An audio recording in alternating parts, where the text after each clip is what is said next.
हरे कृष्णा प्रभु जी।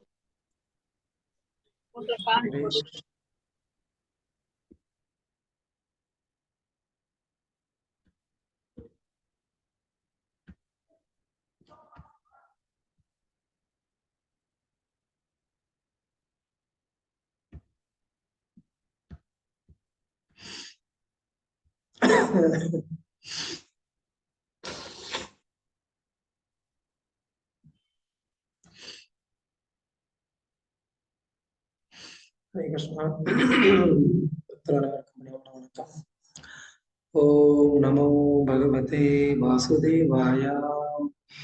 ओम नमो भगवते वासुदेवाय। ओम नमो भगवते वासुदेवाय। नमो ओम विष्णुपादाय कृष्णप्रेष्ठाय बुद्धे श्रीमते भक्तिवेदांत स्वामी नामिने नमस्ते सरस्वती देवी गौरवाणी प्रचारिणे निर्विशेष शून्यवादी पाश्चात्य देशकाले जय श्री कृष्ण चैतन्य प्रभु नित्यानंद श्री गदाधर श्रीवासादि गौर भक्तवृंद। हरे कृष्ण कृष्ण कृष्ण हरे हरे हरे राम राम हरे हरे।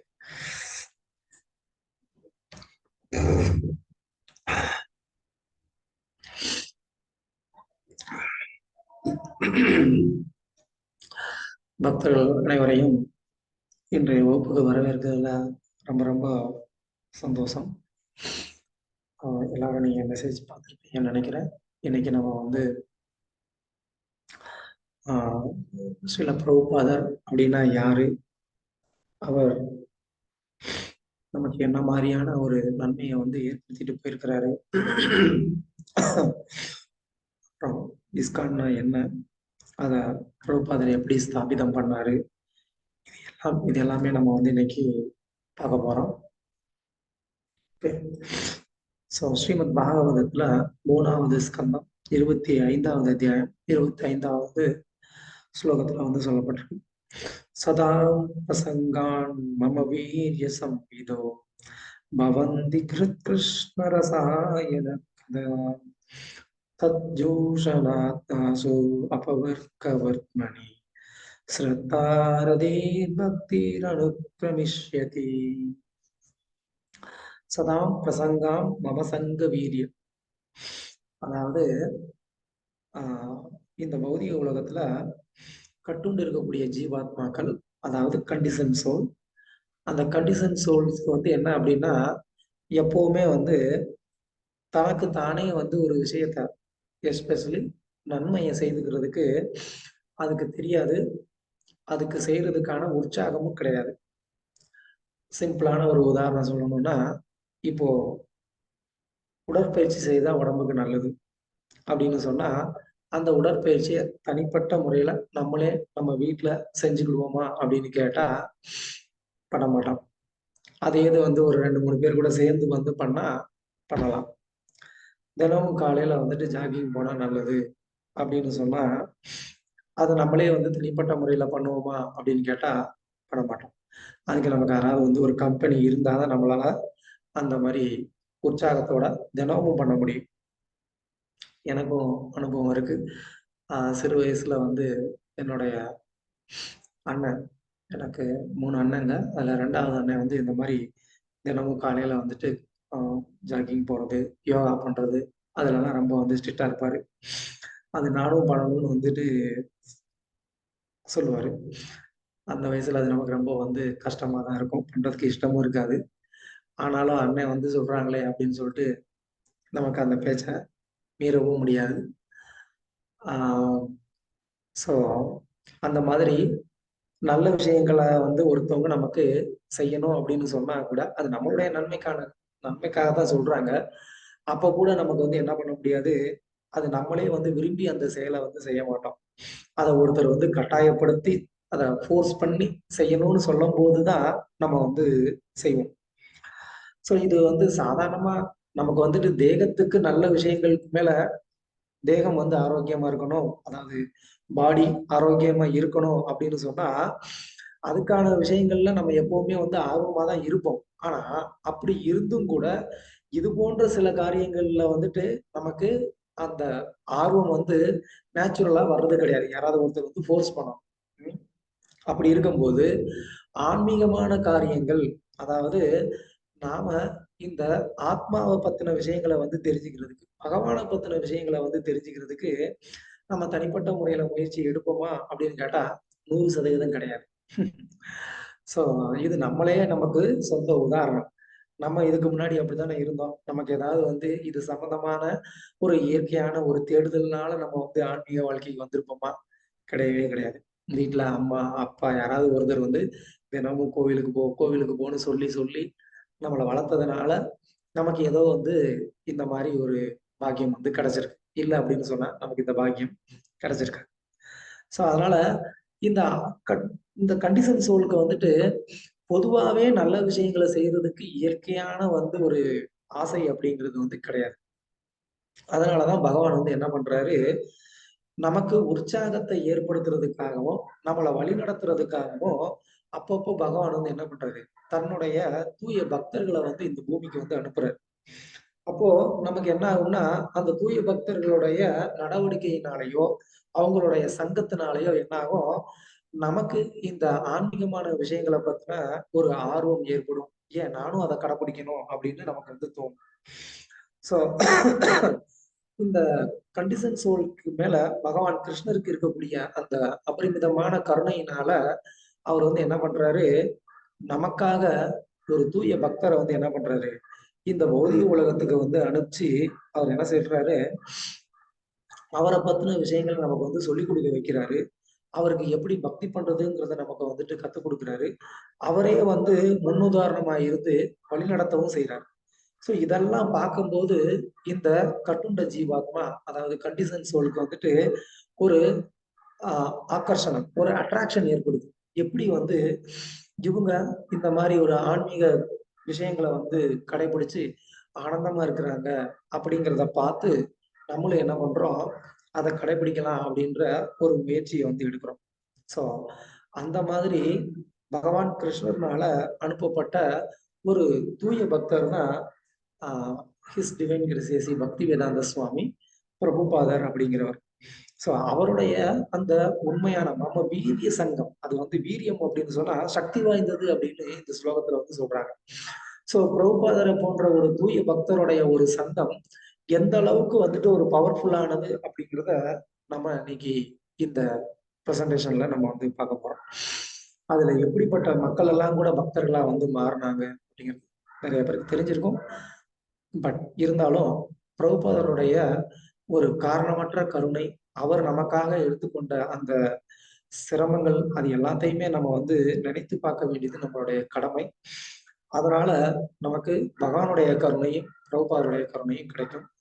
ஸோ அது நம்மளுடைய ஆன்மீக வாழ்க்கைக்கு ரொம்ப ரொம்ப முக்கியமானது. அப்படிங்கிறதுனால நம்ம இன்னைக்கு நம்மளுடைய ஃபவுண்டர் ஆச்சாரியர் அவரை பத்தின சின்ன அறிமுகத்தை நம்ம இந்த வகுப்புல வந்து பார்க்க போறோம். ஓகே. ஸோ முதல்ல பகவான் ரொம்ப காலங்களுக்கு முன்னாடி, இந்த காலம் அப்படின்னு பர்ட்டிகுலரா நம்மளால வந்து கணக்கிட்டு சொல்ல முடியாது. ஏன் அப்படின்னு சொன்னா, இந்த உலக சிருஷ்டி அப்படிங்கிறது ஆஹ் நடந்த ஒரு காலத்தை கணக்கிடுற அளவுக்கு இந்த ஜீவாத்மாக்கு வந்துட்டு ஒரு அந்த அளவுக்கு ஞானம் வந்து கிடையாது. ஸோ ரொம்ப காலங்களுக்கு முன்னாடி பகவான் வந்து என்ன பண்ணாரு, இந்த பௌதீக உலகத்தையும், இந்த பௌதீக உலகத்துக்குள்ள கட்டுண்ட ஜீவன்களையும் வந்து என்ன பண்ணாரு, பகவான் வந்து சிருஷ்டி பண்ணாரு. இப்போதே நமக்கு வந்து முதல் கேள்வி வந்து வந்துரும். ஏன் பண்ணாரு? எங்கள ஏன் வந்து இந்த பௌதிக உலகத்துல வந்து படைச்சாரு? அவர் படைக்காம அங்கேயே வச்சிருந்திருக்கலாம்ல. இங்க வந்து அனுப்பிச்சிருந்ததுனால தானே நாங்க இங்க வந்து இவ்வளவு தூரம் கஷ்டப்பட வேண்டியது இருக்கு. அப்படின்னு நமக்குள்ள வந்து ஒரு கொஸ்டின் வந்திருக்கும். கவலைப்படாதீங்க. ஆன்சர் இருக்கு. பகவான் இந்த பௌதிக உலகத்த அவர் வந்து படைக்கணும் அப்படின்ற சுய விருப்பத்தினால அவர் வந்து படைக்கல. இந்த பௌதிக உலகம் சிருஷ்டி செய்யப்பட்டதனுடைய நோக்கம் இந்த ஜீவாத்மா தான். பகவானுடைய ஆன்மீக உலகத்துல இந்த ஜீவாத்மாக்கள் அனைவருமே இருந்தாங்க. நம்ம எல்லாம் அங்க இருந்தோம். ஆனா அந்த ஆன்மீக உலகத்துக்குன்னு இருக்கக்கூடிய அந்த ரூல்ஸ் அண்ட் ரெகுலேஷன்ஸ் அத நம்ம வந்து இயல்பா நேச்சுரலா நம்ம அதை வந்து கடைபிடிக்கல. ஒவ்வொரு நாட்டுக்கும் ரூல்ஸ் அண்ட் ரெகுலேஷன்ஸ் இருக்கிறது நேச்சுரல். அது மாதிரி வைகுண்ட லோகத்துக்கும் ஆன்மீக உலகத்துக்கும் ஒரு ரூல்ஸ் அண்ட் ரெகுலேஷன்ஸ் இருக்கு. அதை நம்ம வந்து கடைபிடிக்காததுனால பகவான் வந்து என்ன பண்ணாரு, நம்ம பகவானுக்கு மேல காட்டின ஒரு பொறாமை, இல்லைன்னா ஏன் அவர் தான் அனுபவிக்கணுமா, நான் அவரை மாதிரி அனுபவிக்க கூடாதா அப்படின்ற ஒரு எண்ணம் தோன்றுனதுனால பகவான் வந்து என்ன பண்ணாரு, நீ என்னை மாதிரியே அனுபவிக்கணும்னு நினைச்ச அப்படின்னு சொன்னா இங்க அனுபவிக்க முடியாது. ஏன்னா இந்த உலகம் வந்து என்னுடைய ஆனந்தத்துக்காக இருக்கு. உனக்கும் அதே மாதிரி அனுபவிக்கணும்ன்ற ஒரு விருப்பம் இருந்தா அதை அனுபவிக்கிறதுக்காகவே நான் என்ன பண்றேன், உனக்காக ஒரு சிருஷ்டி பண்றேன் அப்படின்னு சொல்லி பகவான் வந்து என்ன பண்றாரு, இந்த கட்டுண்ட ஜீவன்களுடைய அந்த என்ஜாய்மெண்ட் பண்ணணும்ன்ற அந்த ஒரு டெண்டன்சி, ஒரு நேச்சருக்காக வந்து பகவான் என்ன பண்ணாரு, இந்த மெட்டீரியல் கிரியேஷனை வந்து பண்ணார். இந்த மெட்டீரியல் கிரியேஷனை பண்ணி அங்க இந்த ஜீவாத்மாக்கள் எல்லாம் வந்து நீங்க என்ன பண்ணுங்க, அங்க போய் என்ஜாய் பண்ணி ட்ரை பண்ணி பாருங்க அப்படின்னு சொல்லி பகவான் அதுக்குள்ள போட்டார். சோ நம்ம அந்த பௌதிக உலகத்துக்குள்ள வந்தோம். அந்த பௌதிக உலகத்துக்குள்ள, அதாவது இப்ப நம்ம இருக்கக்கூடிய இந்த உலகம், இந்த பௌதிக உலகத்துக்குள்ள வந்ததுக்கு அப்புறம் தான் நமக்கு தெரிஞ்சது, ஐயோ இங்க நம்ம வந்து இங்க என்ஜாய் பண்ணணும்னு சொல்லி பண்ணக்கூடிய ஒவ்வொரு செயல்லையுமே துன்பம் அப்படிங்கிறது இருக்கு அப்படிங்கிறது நமக்கு அப்பதான் ரியலைஸ் ஆகுது. ஆஹ் இது நமக்கு அனுபவத்துல இருக்கக்கூடிய விஷயம் தான். நம்ம இந்த உலகத்துல அனுபவிக்கணும்னு நம்ம முயற்சி செய்யக்கூடிய எந்த ஒரு காரியமா இருந்தாலும் அந்த காரியத்துல பின்னாடி ஒரு துன்பம், ஒரு வேதனை, ஒரு வலி அப்படிங்கிறது இருக்கு. மேபி முன்னாடி இருக்கலாம், இல்லைன்னா பின்னாடி இருக்கலாம். கண்டிப்பா. ஆனா இது இருந்தே இருக்கும் அப்படிங்கிறது இங்க வந்ததுக்கு அப்புறம் தான் நமக்கு தெரியுது.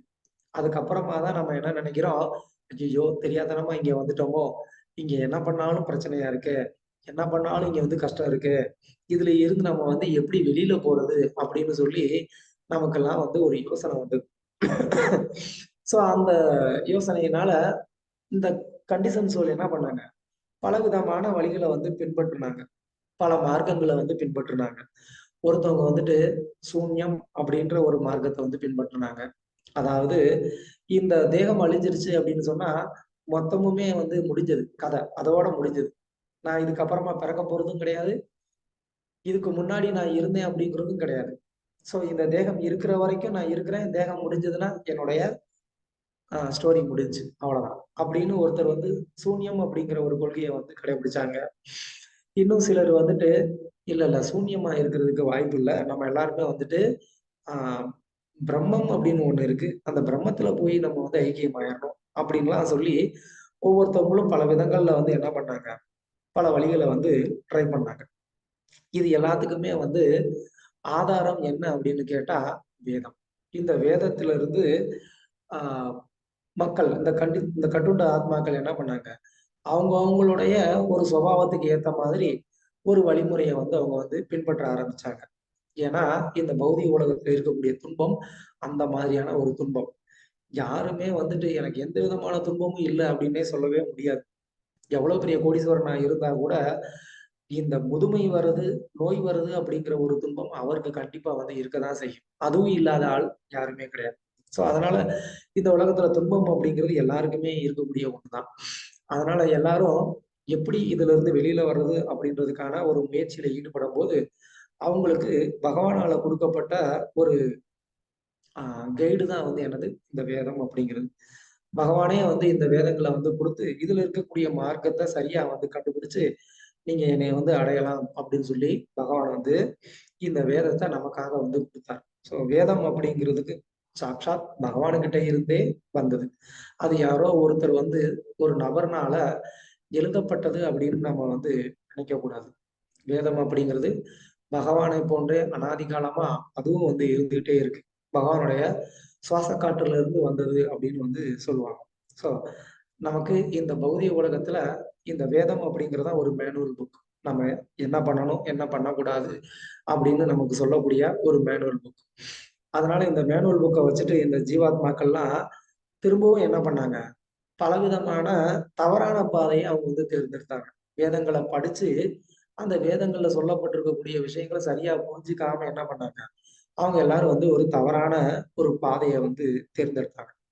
அப்பதான் வந்து பகவான் வந்து என்ன பண்ணாரு, என்னடா அது, நம்ம வந்து இந்த வேதத்தை கொடுத்தா, இந்த வேதத்தை படிச்சாவது இவங்க வந்துட்டு ஒரு சரியான ஒரு மார்க்கத்தை கண்டுபிடிச்சு என்கிட்ட வந்து சேர்ந்துருவாங்கன்னு பார்த்தா,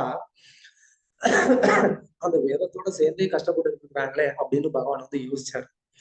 எப்படின்னா, ஒரு கடல்ல வந்து தத்தளிச்சுட்டு இருக்கக்கூடிய ஒரு நபருக்கு அதுல இருந்து தப்பிச்சு வர்றதுக்கு ஒருத்தருக்கு வந்து நம்ம கயிறு போட்டோம்னா, அவர் வந்து அந்த கயிறை புடிச்சிட்டு இன்னும் தத்தளிச்சுட்டே இருந்தாரு அப்படின்னா எப்படி இருக்கும்?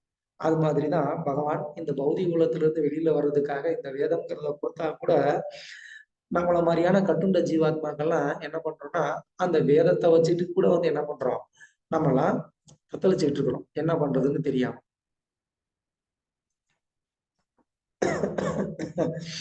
அதனாலதான் வந்து பகவான் என்ன பண்ணாரு? 5000 வருஷத்துக்கு முன்னாடி இந்த வேதத்த, அதாவது அதுக்கு முன்னாடி வரைக்கும் இந்த வேதம் அப்படிங்கிறது வந்து எழுதப்படாம செவிவழி செய்தி. அதாவது வந்து ஒவ்வொருத்தவங்களும் வந்துட்டு இந்த வேதங்கள ஒருத்தருக்கு மாத்தி ஒருத்தர் சொல்லிக் குடுத்துட்டு வந்திருந்தாங்களே தவிர, அத வந்து ஒரு புக்கா வந்து அவங்க வந்து எழுதி வைக்கல. ஜஸ்ட் அது வந்து ஒரு ஹியரிங் நாலேஜா தான் இருந்துச்சே தவிர, அது வந்து ஒரு புக்கா இல்ல.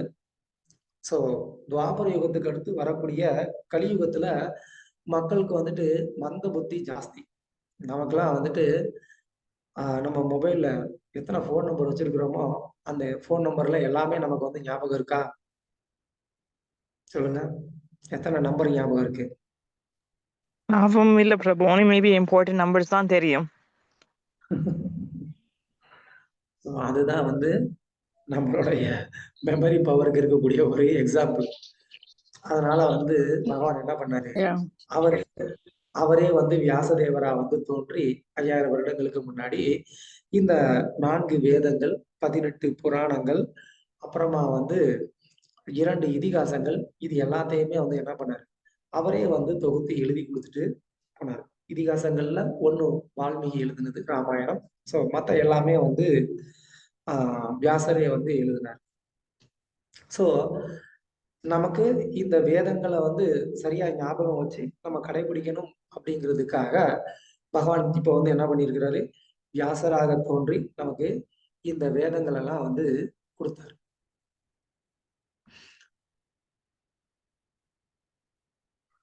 அந்த வேதங்கள்ல சொல்லப்பட்டிருக்கக்கூடிய அந்த ஞானம் சரியாக நமக்கு வந்து சேரணும் அப்படிங்கிறதுக்காக பகவானே வந்து என்ன பண்ணாரு?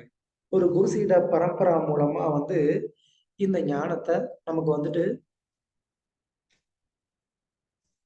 குருசீட பரம்பரா மூலமா இந்த ஞானத்த நமக்கு வந்து கொண்டு சேர்த்துக்கிட்டு இருக்கிறாரு. அதுல முக்கியமா 4 பரம்பரா இருக்கு அப்படிங்கிறத நம்ம பகவத்கீதா ஓவர்வியூ செஷன்லயே பார்த்தோம். 4வது சாப்டர் பார்க்கும்போது அங்க வந்து குரு பரம்பராவை பத்தியும் நம்ம வந்து பார்த்தோம். ஸோ அதுல 4 முக்கியமான சம்பிரதாயம்: பிரம்ம சம்பிரதாயம், ஸ்ரீ சம்பிரதாயம், குமார சம்பிரதாயம், ருத்ர சம்பிரதாயம் அப்படின்னு 4 விதமான சம்பிரதாயங்கள் வந்து இருக்கு அப்படிங்கிறத வந்து பார்த்தோம். ஸோ அந்த சம்பிரதாயத்தின் மூலமா வந்து பகவான் இந்த வேத ஞானங்களை வந்து கீழே கொண்டு வந்து சேர்த்துக்கிட்டு இருந்தாரு.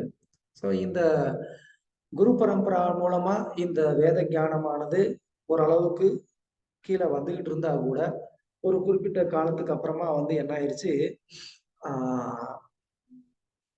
புத்தர், அதாவது வந்து நான் முன்னாடியே சொன்ன மாதிரி சூன்யவாதத்தை வந்து பிரச்சாரம் செய்யக்கூடிய புத்த மதத்தை மக்கள் எல்லாருமே வந்து பின்பற்ற ஆரம்பிச்சாங்க. அதுக்கப்புறமா அவங்க எல்லாரும் வேதங்களையும் நிராகரிக்க ஆரம்பிச்சிட்டாங்க. ஸோ அதனால பகவான் என்ன பண்ண வேண்டியிருந்தது?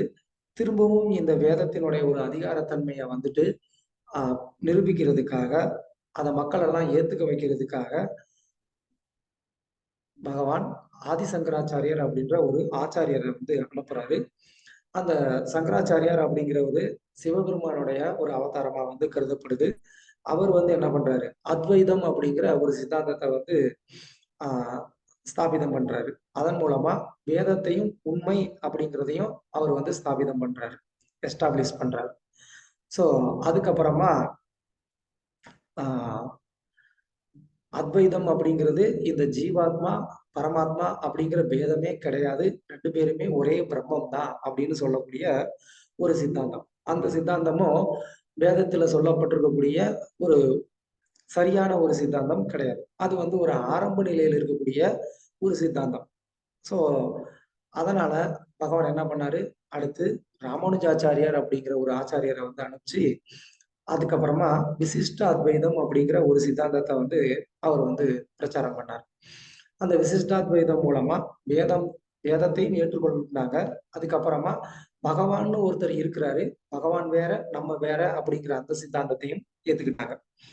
அதுக்கப்புறமா மத்வாச்சாரியார் அப்படின்ற ஒரு ஆச்சாரியர் வந்து தோன்றினாரு. அவர் துவைதம் அப்படிங்கிற ஒரு சித்தாந்தத்தை வந்து பிரச்சாரம் பண்ணாரு.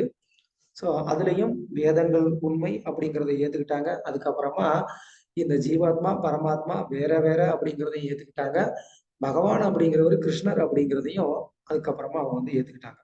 ஸோ அதுக்கும் அப்புறமா 500 வருடங்களுக்கு முன்பு ஸ்ரீ சைத்தன்ய மகாபிரபு அப்படின்ற ஒரு அவதாரம், கிருஷ்ணருடைய ஸ்வயம் பகவான் கிருஷ்ணரே வந்து சைத்தன்ய மகாபிரபுவா கல்கட்டால பக்கத்துல இருக்கக்கூடிய நவத்வீபம் அப்படின்ற ஒரு ஐலாண்ட், கங்கை கங்கை சுற்றி ஓடக்கூடிய அந்த பகுதியில மாயாப்பூர் அப்படின்னு இப்பயும் வந்து இருக்கக்கூடிய ஒரு பகுதி இருக்கு. அங்க பகவான் சைத்தன்ய மகாபிரபு அவதாரம் பண்ணி அவர் என்ன பண்ணாரு, இந்த கலியுக தர்மமான யுக தர்மமான இந்த ஹரிநாம சங்கீர்த்தனத்தை வந்து பிரச்சாரம் பண்ணாரு. ஸோ அவர் இன்னும் கொஞ்சம் ஸ்பெசிபிக்கா நாம எல்லாருமே வந்து பகவானுடைய நித்தியமான நிரந்தரமான சேவர்கள் அப்படிங்கிறத வந்து நமக்கு எடுத்து சொன்னாரு. அது மட்டும் இல்லாம பகவானுக்கு மேல பிரேம பக்தி பண்றதுதான் உயர்ந்தது. அதுதான் திரும்ப நம்மளை வந்துட்டு பகவானுடைய லோகத்துக்கு கூட்டிட்டு போகும். அதாவது மற்ற வைஷ்ணவ கொள்கையும் பகவானுக்கிட்ட நம்மளை திரும்ப கூட்டிட்டு போகும். ஆனாலும் அதெல்லாமே வைகுண்ட லோகங்களுக்கு தான் கூட்டிட்டு போகும். பட் சைத்தன்ய மகாபிரபு கொடுத்திருக்கக்கூடிய இந்த ஹரே கிருஷ்ணா மகாமந்திர ஜப வழிமுறையும் இந்த பாகவத சிரவணமும் இது வந்து நம்மள பகவான் கிருஷ்ணர்கிட்டயே வந்து கூட்டிட்டு போகும். ஸோ சைத்தன்ய மகாபிரபு 500 வருடங்களுக்கு முன்னாடி வந்து அதை அவர் வந்து பிரச்சாரம் பண்ணார். ஸோ அதுக்கப்புறமாவும் வந்து என்னாச்சு, திரும்பவும் அது கொஞ்சம் வந்து டவுன் ஆக ஆரம்பிச்சது. ஸோ அந்த உண்மையான அந்த தர்மத்தை வந்து பிரச்சாரம் பண்றதுக்கு ஒரு ஆச்சாரியர் வருவார் அப்படிங்கிறது வந்து பிரம்ம வைவர்த்த புராணத்தில்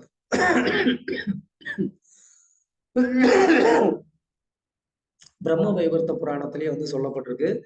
கலியுகத்துல பகவான் கிருஷ்ணருடைய நாம சங்கீர்த்தனத்தை பிரச்சாரம் பண்றதுக்குன்னு ஒரு மிகச்சிறந்த ஒரு ஆச்சாரியர் ஒருத்தர் வரப்போறாரு. அவர் வந்து என்ன பண்ணுவாரு, இந்த உலகத்துல இருக்கக்கூடிய அனைத்து தரப்பு மக்களையும் வந்து இந்த ஹரே கிருஷ்ணா மகாமந்திர ஜபத்துல வந்து ஈடுபடுத்தி அவங்களை எல்லாம் வந்து பகவானுக்கு பக்தி செய்ய வைப்பார் அப்படின்னு சொல்லி பிரம்ம வைவர்த்த புராணத்திலேயும் கூட வந்து சொல்லப்பட்டிருக்கு. ஸோ சைத்தன்ய மகாபிரபு அவதாரம் பண்ணி இந்த நாம சங்கீர்த்தனத்தெல்லாம் பிரச்சாரம் பண்ணி அவர் திரும்ப தன்னுடைய லோகத்துக்கு போனதுக்கு அப்புறமா திரும்பவும் இந்த நாம சங்கீர்த்தனம் அப்படிங்கிற இந்த சங்கீர்த்தன இயக்கமானது என்னாச்சு, கொஞ்சமா அப்படியே வந்து அது டவுன் ஆக ஆரம்பிச்சது. ஸோ அப்போ அந்த சைத்தன்ய மகாபிரபுவோடைய அந்த பரம்பரால வரக்கூடிய பக்தி வினோத் டாகூர் அப்படிங்கிற ஒரு ஆச்சாரியர், அவர் வந்து அவரும் நவதீப்ல வந்து இருந்தாரு, பூரியிலையும் இருந்தாரு.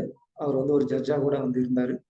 அவர் எழுதின ஒரு சஜ்ஜன தோசனி அப்படின்ற ஒரு மேகசின், அதுல வந்து அவர் என்ன சொல்லியிருக்கிறாரு அப்படின்னு சொன்னா, ரொம்ப சீக்கிரத்துல வந்து இந்த உலகத்துல பல பகுதிகளில் வந்து மக்கள் இந்த ஹரே கிருஷ்ணா மகாமந்திர ஜபத்தை வந்து எடுத்துட்டு அவங்க எல்லாம் பிரச்சாரம் பண்ண அவங்க எல்லாமே அவங்க இந்த நாம சங்கீர்த்தனத்தை பிரச்சாரம் பண்ணக்கூடிய ஒரு காலம் வரப்போகுது அப்படின்னு சொல்லி அப்பயே, அதாவது 1800களிலேயே வந்து பக்தி வினோத் டாக்கூர் வந்து அவருடைய மேகசின்ல இதை வந்து சொல்லியிருக்கிறார்.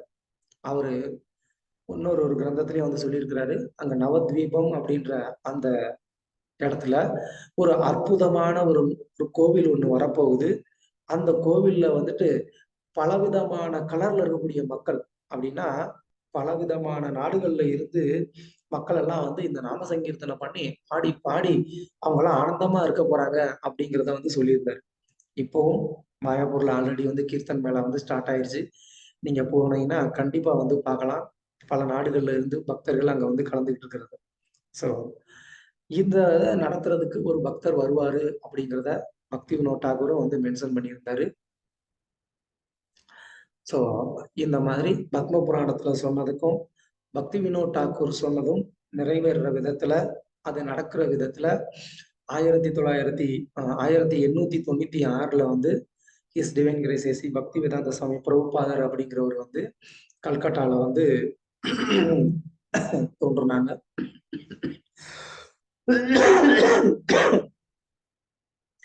ஸோ பிரபுபாதருடைய அப்பா வந்து நேச்சுரலாவே வந்து அவர் வந்து ஒரு கிருஷ்ண பக்தர். அவர் குழந்தையில இருந்தே அவரை ரொம்ப பக்தியிலேயே அவர் வந்து வளர்த்தாரு. ஒரு முறை வந்து அவர் பிரபுபாதருக்கு ஒரு சின்ன ஜெகநாதர் ரதம் வந்து வாங்கி கொடுத்தாரு. அந்த ரதத்தை வந்துட்டு பிரபுபாதர் எடுத்துட்டு என்ன பண்ணாரு, அதுல ஜெகநாதர் எல்லாம் வச்சுட்டு அவங்க இருந்த அந்த இடத்துல வந்து என்ன பண்ணாரு, பிரபுபாதர் முதல் ரத யாத்திரைய அவர் குழந்தையா இருக்கும் போதே வந்து நடத்தினாரு. ஸோ அப்போ அவர் வசித்து இருக்கக்கூடிய அந்த பகுதியில் இருக்கக்கூடிய மக்கள்லாம் அதுல வந்து கலந்துக்கிட்டு நல்லா வந்து கீர்த்தனம் பண்ணி அவங்க இந்த ரத யாத்திரையை ரொம்ப சிறப்பா வந்து கொண்டாடினாங்க. ஸோ இந்த விதத்துல ஸ்ரீல பிரபுபாதர் குழந்தையில இருந்தே வந்து ரொம்ப பக்தியா வந்து வளர்ந்தாரு. அவர் பக்தியா வளர்ந்துகிட்டு இருந்த அந்த சமயத்துல அவர் நல்லா படிச்சு வந்துகிட்டு இருந்தாரு. ஒரு பிரபுபாதர் காலேஜில் கூட வந்து சேர்ந்து படிச்சாரு. ஆனாலும் அவர் வந்து அந்த டிகிரியை அவர் வந்து வாங்கல. ஏன் அப்படின்னு கேட்டா, அந்த காலத்துல பிரிட்டிஷர்ஸ் அவங்க வந்து இந்தியாவை ரூல் பண்ணிக்கிட்டு இருந்தாங்க.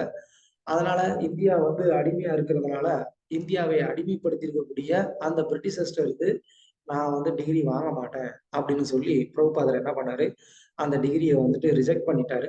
பிரபுபாதர் அந்த நேரத்துல வந்து காந்தியை ஃபாலோ பண்ணேன் அப்படின்றது கூட வந்து பிரபுபாதர் வந்து அவரே வந்து சொல்லியிருக்கிறாரு.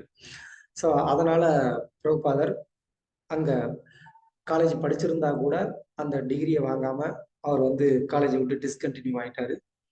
அதுக்கப்புறமா அவருடைய அப்பா சீக்கிரமாவே வந்து தவறிடுறாரு. அதுக்கப்புறம் அவங்க அப்பாவுடைய ஒரு ஃப்ரெண்டோடைய கம்பெனி, ஒரு கெமிக்கல் ஃபார்மா கம்பெனி, அதுல பிரபுபாதர் வந்து ஒரு மேனேஜரா வந்து வேலை பண்றாரு.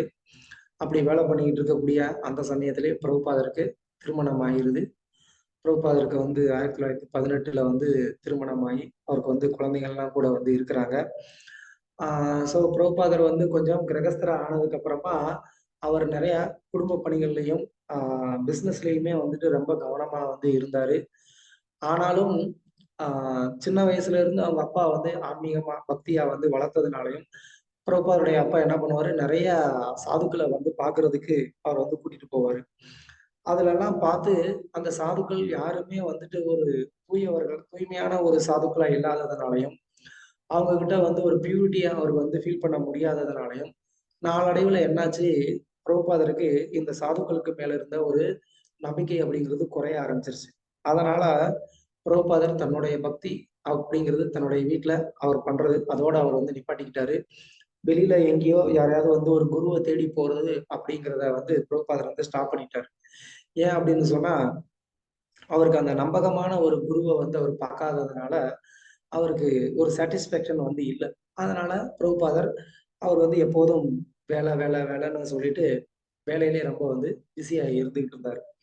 ஆனாலும் பிரபுபாதருடைய ஒரு ஃப்ரெண்டு அவர் வந்து என்ன பண்ணுவாரு, எப்போதும் அவர் ஏதாவது வந்து ஒரு சாதுவை பார்க்கறதுக்கு போவாரு வருவாரு. அதுக்கு வந்து பிரபுபாதரையும் கூப்பிடுவாரு. அப்போ பிரபுபாதருடைய பேர் அபய்சரண். ஸோ அபய்சரண் தேவ், அபய் நீ வாயேன் அப்படின்னு சொல்லிட்டு பல தடவை வந்துட்டு அவர் கூப்பிடுவாரு. ஆனாலும் அபய்க்கு வந்து அப்போ அதுல வந்து இன்ட்ரெஸ்ட் இல்லை. ஆனா ஸோ 1922 வந்து ஃபர்ஸ்ட் பக்தி சித்தாந்த சரஸ்வதி தாக்கூர் வந்து அவர் வந்து என்ன பண்றாரு, ஒரு இடத்துல வந்து கிளாஸ் கொடுக்குறாரு. அப்போ பிரபுபாதருடைய அந்த ஃப்ரெண்டு பக்தி சித்தாந்த சரஸ்வதி தாக்கூரை வந்து பார்த்துட்டு ரொம்ப இன்ஸ்பயர் ஆகி அவர் வந்து என்ன பண்றாரு, அபய் அதாவது பிரபுபாதரையும் வந்து கூப்பிடுறாரு, வாயன் நீ வந்து பாரு, இந்த இந்த சாதுவை வந்து ஒரே ஒரு வாட்டி பாரு, உனக்கு கண்டிப்பா வந்து பிடிக்கும் அப்படின்னு சொல்லி அவர் கட்டாயப்படுத்தி என்ன பண்றாரு, பிரபுபாதரை வந்து கூட்டிட்டு போறாரு. பிரபுபாதருக்கு வந்து விருப்பமே இல்லாம தான் போறாரு. என்னப்பா எவ்வளவோ சாதுக்களை பார்த்தாச்சு, எல்லாரும் வந்துட்டு சும்மா வந்து ஒரு பேருக்கு சாதுக்களா இருக்கிறாங்களே தவிர அவங்க கிட்ட அந்த ஒரு பியூரிட்டியோ ஒரு சின்சியாரிட்டியோ இல்லையே அப்படின்னு சொல்லி பிரபுபாதர் ஏனோ தானோன்னு தான் போய் அங்க வந்து உட்கார்றாரு. அங்க பிரபுபாதர் வந்து அந்த பக்தி சித்தாந்த சரஸ்வதி தாக்கூர் அவர் கொடுக்கக்கூடிய உபன்யாசத்துல வந்து உட்கார்றாரு. அப்பதான் ஃபர்ஸ்ட் டைம் பக்தி சித்தாந்த சரஸ்வதி தாக்கூரை வந்து பாக்குறாரு. ஸோ அந்த முதல் சந்திப்பிலேயே வந்துட்டு பக்தி சித்தாந்த சரஸ்வதி தாக்கூர் அபய பார்த்து சொல்றாரு, நீ நல்லா படிச்சிருக்கிற, உனக்கு இங்கிலீஷ்லாம் நல்லா தெரியும் அப்படிங்கிறதுனால ஏன் நீ வந்து இந்த சனாதன தர்மத்தை, இந்த கிருஷ்ண பக்திய நீ வந்து இங்கிலீஷ் பேசக்கூடிய இந்த கண்ட்ரிலலாம் நீ போய் பிரச்சாரம் பண்ணக்கூடாது அப்படின்னு சொல்லி ஃபர்ஸ்ட் பார்க்கும்போதே வந்து பக்தி சித்தாந்த சரஸ்வதி தாக்கூர் இந்த இன்ஸ்ட்ரக்ஷனை அபய்க்கு வந்து கொடுக்குறாரு. ஸோ அது அபய்க்கு ரொம்ப ரொம்ப ஆச்சரியமா இருக்கு. என்ன இவரு பார்த்த உடனேயுமே என்கிட்ட வந்து இதெல்லாம் வந்து சொல்றாரு. எனக்கு அவர் யாருன்னு தெரியாது, அவர் என்ன சித்தாந்தத்தை கடைபிடிக்கிறாருன்னு தெரியாது, அந்த சித்தாந்தம் என்னன்னு எனக்கு தெரியாது, நானும் அதை கடைபிடிக்கல, அதை நான் ஏத்துக்கிட்டேனான்னு அவருக்கு தெரியாது. எந்த விதமான ஒரு கொஸ்டினும் இல்லாம டைரக்டா நீ போய் பிரச்சாரம் பண்ணு அப்படிங்கிறாரு அப்படின்னு சொல்லி அது பிரபுபாதருக்கு ஒரு ஆச்சரியமா இருந்தது. ஆனா பக்தி சித்தாந்த சரஸ்வதி தாக்கூர் ஒரு பியூர் டிவோட்டி அப்படிங்கிறதுனால அந்த கிளாஸ்ல அவர் சொன்ன பல விஷயங்கள் அபய வந்து ரொம்ப பாதிச்சது. ஸோ அது வீட்டுக்கு போனதுக்கு அப்புறமா கூட அவர் சில விஷயங்கள் எல்லாம் வந்து திரும்ப திரும்ப யோசிச்சு பார்க்குறாரு. இவர் சொன்ன கருத்துக்கள்லாம் ரொம்ப வந்து நல்லா இருந்தது, கரெக்டா இருந்தது. அதே நேரத்துல அவருடைய பேச்சுல இருந்த அந்த ஒரு தூய்மையும், நேர்மையும், ஒரு கண்ணியமும் அதை பார்த்து வந்து இதுவரைக்கும் நான் பார்த்த சாதுக்கள்கிட்ட இல்லாத ஒண்ண நான் இங்க பார்த்தேன் அப்படின்னு சொல்லி பிரபுபாதர் உள்ளுக்குள்ள வந்து ஒரு சந்தோஷமும் அடைகிறார். அவருக்கு ரொம்ப வந்து ஒரு ஆனந்தம் இருக்கு. நான் பல காலங்களா வந்து இவருக்காக தான் நான் வெயிட் பண்ணிக்கிட்டு இருந்தேன் அப்படின்னு சொல்லி பிரபுபாதருக்குள்ள ஒரு ஆனந்தம். இந்த மாதிரியான ஒரு தூய பக்தரை பார்க்கறதுக்காக தான் இவ்வளவு நாள் நான் வந்து வெயிட் பண்ணிட்டு இருந்தேன் அப்படின்னு சொல்லி பிரபுபாதருக்குள்ள ஒரு ஆனந்தம். ஸோ அதுதான் பிரபுபாதர் வந்து ஃபர்ஸ்ட் வந்து பக்தி சித்தாந்த சரஸ்வதி தாக்கூரை வந்து மீட் பண்ணது. அதுக்கப்புறமாவே அதாவது 22ல வந்து பிரபுபாதர் ஃபர்ஸ்ட் மீட் பண்ணியிருக்கிறாரு, 33ல. ஸோ 10 இயர்ஸ் கேப்ல வந்துட்டு என்ன பண்றாரு, அவர்கிட்ட இருந்து பிரபுபாதர் முறைப்படிய அவரை வந்து ஒரு ஆன்மீக குருவா ஏற்றுக்கிட்டு அவர்கிட்ட வந்து தீட்சையை வாங்கிக்கிறாரு. ஏன்னா இது ரொம்ப ரொம்ப முக்கியமான ஒரு காரியம். ஆன்மீக வாழ்க்கை அப்படின்னு சொன்னா கண்டிப்பா ஒரு குருவை சரணடைஞ்சு நம்ம வந்து தீட்சை வாங்கியே ஆகணும். ஏன்னா தீட்சை வாங்கினதுக்கு அப்புறமா நம்ம செய்யக்கூடிய அந்த பக்தி தொண்டு தான் உண்மையான ஒரு பக்தி தொண்டா ஏற்றுக்கொள்ளப்படும். ஒரு குருவை சரணடையாம செய்யக்கூடிய பக்தியை பகவான் வந்து ஏத்துக்கிறது கிடையாது. பாகவதத்துல 11வது ஸ்கந்தத்துல உத்தவனுக்கு டைரக்டா கிருஷ்ணர் சொல்றாரு. உத்தவன் கிருஷ்ணருடைய நெருங்கிய நண்பன். அவருக்கே கிருஷ்ணர் சொல்றாரு, நீ என்னுடைய நேரடியான ஒரு நண்பனா இருந்தா கூட நீ என்ன பண்ண, ஒரு குருவை சரணடைஞ்சு நீ ஒரு குருவு கிட்ட தீட்சை வாங்கினாதான் நீ வந்து என்கிட்ட வர முடியும் அப்படின்னு சொல்லி. ஸோ அதனால நமக்கு இது ரொம்ப ரொம்ப முக்கியமான ஒரு இன்ஸ்ட்ரக்ஷன் அப்படிங்கிறத நம்ம வந்து தெரிஞ்சுக்கணும். ஸோ ஆன்மீக வாழ்க்கை அப்படிங்கிறது குரு கிட்ட வந்து தீட்சையை வாங்குறதுல இருந்து தான் ஆரம்பிக்கவே செய்யுது. எப்படி வந்து ஆஹ் ஒரு போலீஸ் இல்ல நிறைய ப்ரொஃபஷன் இருக்கு. அதுல எல்லாம் முன்னாடி வந்து ட்ரைனிங் பீரியடுன்னு ஒன்று இருக்கும். அட்வொகேட்டா இருந்தா அதுக்கு முன்னாடி கொஞ்சம் ட்ரெயினரா வந்து ப்ராக்டிஸ் பண்ணுவாங்க. இல்ல டாக்டரா இருந்தாலும் முன்னாடி அவங்க வந்து ஒரு ப்ராக்டிஸனர் பண்ணுவாங்க. ஸோ அது மாதிரி போலீஸ் வேலையிலையும் வந்து முன்னாடி அவங்க வந்து ப்ராக்டிஸ் பண்ணுவாங்க. இல்லைன்னா அந்த போலீஸ்ல வந்து ஆஹ் அதாவது கவர்மெண்ட் அப்ரூவ்டு போலீஸா இல்லாம வெளியில இருந்து செயல்படக்கூடிய அந்த காவலர்களும் இருக்கிறாங்க. ஃப்ரெண்ட்ஸ் ஆஃப் போலீஸ்ன்னு சொல்லி இங்க இந்தியால சொல்லுவாங்க. எதுக்கு சொல்ல வரேன் அப்படின்னு சொன்னா, அந்த மாதிரி நபர்கள்லாம் ஒரு போலீஸ் மாதிரி ட்ரெஸ் பண்ணியிருக்கலாம். ஆனாலும் அவங்க வந்து போலீஸ் கிடையாது. எப்போ கவர்மெண்ட் வந்து அவரை போலீஸ்ன்னு சொல்லி செலக்ட் பண்ணி அவருக்கு கவர்மெண்ட்ல இருந்து ஆர்டர் வந்து இஷ்யூ பண்ணியிருக்கிறாங்களோ அதுக்கப்புறமா தான் அவர் வந்து ரியலா வந்து போலீஸா ஆகுறாரு. ஸோ அது வரைக்கும் அவர் செய்த வேலைகள் எல்லாம் போலீஸ் மாதிரியே செய்த வேலையா இருந்தாலும் அது போலீஸ் கிடையாது. அது மாதிரிதான்.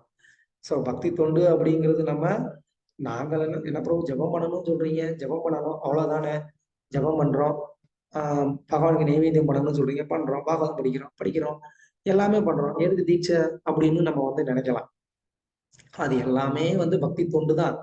ஆனாலும் அந்த பக்தி தொண்டு ஒரு குருவை சரணடையும் போதுதான் அது பர்ஃபெக்டான ஒரு பக்தி தொண்டா அது வந்து மாறுது. ஸோ அதை நம்ம ஞாபகம் வச்சுக்கணும். அதுக்கப்புறமா பிரபுபாதருக்கு வந்துட்டு 1935ல வந்துட்டு பக்தி சித்தாந்த சரஸ்வதி தாக்கூர் அவருக்கு வந்து ஒரு இன்ஸ்ட்ரக்ஷன் கொடுக்குறாரு.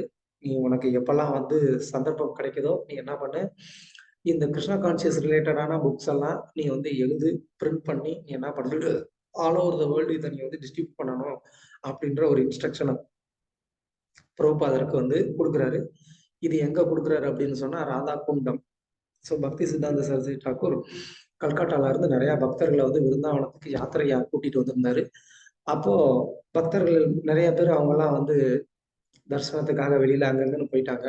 ஆனா பிரபுபாதர் வந்து எப்போதும் தன்னுடைய குரு கூடயே தான் இருப்பாரு. ஸோ அவருடைய அந்த சின்சியரிட்டியை பார்த்து பக்தி சித்தாந்த சரஸ்வதி தாக்கூர் எனக்கு இந்த ஒரு விருப்பம் இருக்கு, இதை நீ நிறைவேற்றுவியா அப்படின்னு சொல்லி அவருக்கு வந்து ஒரு இன்ஸ்ட்ரக்ஷன் கொடுக்குறாரு. என்னன்னா, இந்த கிருஷ்ணா கான்சியஸ் ரிலேட்டடான புக்கெல்லாம் நீ வந்து பிரிண்ட் பண்ணி டிஸ்ட்ரிபியூட் பண்ணணும் அப்படின்னு சொல்லி பிரபுபாதர் அதை வந்து சின்சியரா எடுத்துக்கிறாரு. ஆனாலும் இமீடியட்டா அதை அவரால் வந்து கடைபிடிக்க முடியல. அதாவது ஆல் ஓவர் த வேர்ல்டு வந்து பிரிண்ட் பண்ணி டிஸ்ட்ரிபியூட் பண்றது அந்த மாதிரியான ஒரு பெரிய அளவுல ஒரு காரியத்தை அவரால் வந்து பண்ண முடியல. ஆனாலும் குருவுடைய கட்டளையை வந்து ஃபாலோ பண்ணணுமே அப்படின்றதுக்காக அவர் என்ன பண்ணாரு, பேக் டு காடட் அப்படிங்கிற அந்த மேகசினை அவர் வந்து ஸ்டார்ட் பண்றாரு. அதுக்கு முன்னாடியுமே வந்துட்டு பக்தி சித்தாந்த சரஸ்வதி தாக்கூர் ரன் பண்ண அந்த ஒரு மேகசின்ல பிரபுபாதர் சில ஆர்டிகல்லாம் எழுதுவாரு. அதை பார்த்துட்டு பக்தி சித்தாந்த சரஸ்வதி தாக்கூர் வந்து ரொம்ப சந்தோஷப்படுவார். அவை வந்து உண்மையிலேயே ரொம்ப ரொம்ப, அதாவது அவைச்சரண் தீட்சை வாங்கினதுக்கு அப்புறமா அவருடைய பேரு. ஸோ அவைச்சரனுடைய அந்த ஆர்டிக்கல்லாம் ரொம்ப ரொம்ப நல்லா இருக்கு. அவர் வந்து டைரக்டா வந்துட்டு இந்த கிருஷ்ண பக்தியுடைய கருத்துக்கள் எல்லாம் வந்து நல்லா ஆழமாவும் சொல்றாரு, நேரடியாகவும் இருக்கு அவருடைய கருத்துக்கள் எல்லாம் அப்படின்னு சொல்லி பக்தி சித்தாந்த சரஸ்வதி தாக்கூர் பலமுறை வந்து பாராட்டி இருக்கிறார். அதுக்கப்புறமா பக்தி சித்தாந்த சரஸ்வதி தாக்கூருடைய மறைவுக்கு அப்புறமா பிரபுபாதர் தானே வந்து ஒரு மேகசின் வந்து ஸ்டார்ட் பண்ணி அதை அவரே அதுல ஆர்டிகல்லாம் எழுதி அவரே பிரிண்ட் பண்ணி அவரே வந்து டிஸ்ட்ரிபியூட்டும் பண்ணிக்கிட்டு இருந்தாரு. இந்த நேரத்துல பிரபுபாதர் வீட்லயும் இருந்தாரு, அவருடைய வேலைகளையும் பிசினஸையும் பார்த்துக்கிட்டு இருந்தாரு. அதே நேரத்துல இந்த பிரச்சார பணிகள்லையும் அவர் வந்து ஈடுபட்டுக்கிட்டே இருந்தாரு. ஆனாலும் தொடர்ச்சியா அவர்னால வந்து கிரகஸ்த வாழ்க்கையில இருந்துகிட்டே வந்து இந்த கிருஷ்ண பக்தியை அவர்னால வந்து முழுமையா வந்து பிரச்சாரம் பண்ண முடியல. ஏன்னா அதுக்கு அவருடைய மனைவியும் வந்துட்டு அந்த அளவுக்கு வந்து ஒத்துழைப்பு கொடுக்கல. இவர் வந்து பாகவதத்துக்கு வந்து சில கமெண்ட்ரி எல்லாம் எழுதி வச்சிருந்தாரு. அதெல்லாம் வந்து என்ன பண்ணாங்க, அவருடைய மனைவி வந்து வேஸ்ட் பேப்பர்ல போட்டுட்டு காஃபி குடிக்கிறதுக்கு அந்த பவுடர் வாங்கி அதெல்லாம் வந்து காஃபி குடிச்சிட்டாங்க. பிரபுபாதர் வந்து ஒரு நாள் அதெல்லாம் தேடி பார்க்கும்போது கிடைக்கல. எங்கன்னு கேட்கும்போது அந்த அம்மா இந்த மாதிரி சொன்ன உடனே பிரபுபாதருக்கு ரொம்ப அது வருத்தம் ஆயிடுச்சு. ஸோ அப்பதான் பிரபுபாதர் வந்து நினைச்சாரு, இனிமே நான் வந்து கிரகஸ்த வாழ்க்கையில இருந்து என்னுடைய நேரத்தை நான் வந்து வீணடிக்க கூடாது. சீக்கிரமா நான் வந்து என்னுடைய குருவுடைய கட்டளையை நிறைவேற்றுறதுக்காக நான் இந்த கிரகஸ்த வாழ்க்கையை விட்டு வெளியில போகணும் அப்படின்னு பிரபுபாதர் நினைச்சிட்டு இருக்கக்கூடிய சமயத்துல அவருடைய இந்த ஃபார்மா கம்பெனி, அதாவது இந்த மெடிசின் செய்யக்கூடிய அந்த கம்பெனி இருக்கேன், அதுல வந்து நிறைய ப்ராப்ளம் வருது. அங்க இருக்கக்கூடிய லேபர்ஸே வந்து என்ன பண்ணிடுறாங்க, அவங்கெல்லாம் அங்க இருக்கக்கூடிய எக்யூப்மெண்ட்ஸு அந்த பொருட்கள் எல்லாத்தையுமே எடுத்துட்டு போயிடுறாங்க. பிரபுபாதர் அப்பதான் வந்து யோசிக்கிறாரு, ஸோ கிருஷ்ணர் இனிமே நான் வந்து எந்த விதமான ஒரு பௌதிகமான செயல்களையும் நான் ஈடுபடக்கூடாதுன்னு நினைக்கிறாரு அப்படின்னு சொல்லிட்டு மனைவி கூடயும் இந்த மாதிரியான ஒரு கருத்து வேறுபாடு வந்ததுனால ஸோ பிரபுபாதர் வந்து டிசைட் பண்ணி என்ன பண்றாரு, தன்னுடைய ஃபேமிலி லைஃப்பை விட்டுட்டு அவர் வந்து முழு நேரமா கிருஷ்ண பக்தியை பிரச்சாரம் பண்றதுக்காக அவர் முதல்ல வந்து வனப்பிரஸ்த வாழ்க்கையை வந்து எடுத்துக்கிறாரு. ஸோ பிரபுபாதர் 1953 வந்து என்ன பண்ணாரு, ஃபர்ஸ்ட் லீக்கேஜ் ஆஃப் டிவோட்டி அப்படின்ற ஒரு சின்ன ஆர்கனைசேஷனை அவர் வந்து ஸ்டார்ட் பண்றாரு. கிருஷ்ணா கான்சியஸ் ஆர்கனைசேஷனை ஸ்டார்ட் பண்ணி இது வந்து நடந்தது ஜான்சியில. அங்க வந்து பிரபுபாதர் கொஞ்சம் வந்து ப்ரீச்சிங் பண்ண வந்து ட்ரை பண்றாரு. அதே நேரத்துல இந்த மாதிரி மேகசினும் பிரிண்ட் பண்ணி டிஸ்ட்ரிபியூட் பண்ணிட்டு இருக்கிறாரு. ஆனாலும் அந்த அளவுக்கு அதுல வந்து ஒரு பெருசா வந்து ஒரு சக்சஸ் வந்து கிடைக்கல. அதனால பிரபுபாதர் என்ன நினைக்கிறாரு, நான் இனிமே அடுத்து நான் சன்னியாசம் எடுத்துக்கணும், நான் சன்னியாசம் எடுத்துக்கிட்டா மக்கள் எல்லாம் என்னுடைய கருத்துக்களை கொஞ்சம் வந்து கேட்பாங்க அப்படின்னு நினைச்சிட்டு அது உண்மையும் கூட. ஸோ பிரபுபாதர் நேச்சுரலா அவர் வந்து கிரகஸ்த வாழ்க்கையை விட்டுட்டு வெளியில வந்துட்டதுனால அவர் சன்னியாசம் எடுக்கிறதுக்கு தகுதியானவரும் கூட. அதனால பிரபுபாதர் என்ன பண்ணாரு, பிருந்தாவனத்துக்கு வந்தாரு. பிருந்தாவனத்துல வந்து அங்க ராதா தாமோதர் கோவில்ல வந்து ஸ்டே பண்ணிட்டு இருந்தாரு. அந்த நேரத்துல மதுரால தன்னுடைய காட் பிரதர்ஸுடைய ஒரு மட்டு இருக்கு, அங்க கேசவா அப்படின்னு சொல்லிட்டு ஒரு டெம்பிள் அங்க அது ஒரு மட். கௌடிய வைஷ்ணவ் பக்தி சித்தாந்த சரஸ்வதி டாகூருடைய கௌடிய மட்டு அது. அங்க அவருடைய சந்நியாச சீடர்கள் இருந்தாங்க. பிரபுபாதர் அவர்கிட்ட போய் கேசவ மகாராஜ் அப்படிங்கிறவர்கிட்ட போய் வந்து என்ன பண்ணாரு, அந்த சந்நியாச தீட்சையை வந்து எடுத்துட்டு பிரபுபாதர் ராதா தாமோதர் டெம்பிள்ல வந்து இருக்கிறாரு. ஸோ ராதா தாமோதர் டெம்பிள்ல அவருக்கு ஸ்டே பண்றதுக்கு வந்து ஒரு இடம் கிடைக்குது. அங்க இடம் கிடைச்சாலும் அங்க இருந்துட்டு பிரபுபாதர் என்ன பண்றாரு, அவர் இந்த மேகசின் வந்து எழுதுறாரு. அதை வந்து தானே போய் பிரிண்ட் பண்றாரு. அவரே போய் வந்து பர்சனலா வந்து டிஸ்ட்ரிபியூட் பண்றாரு.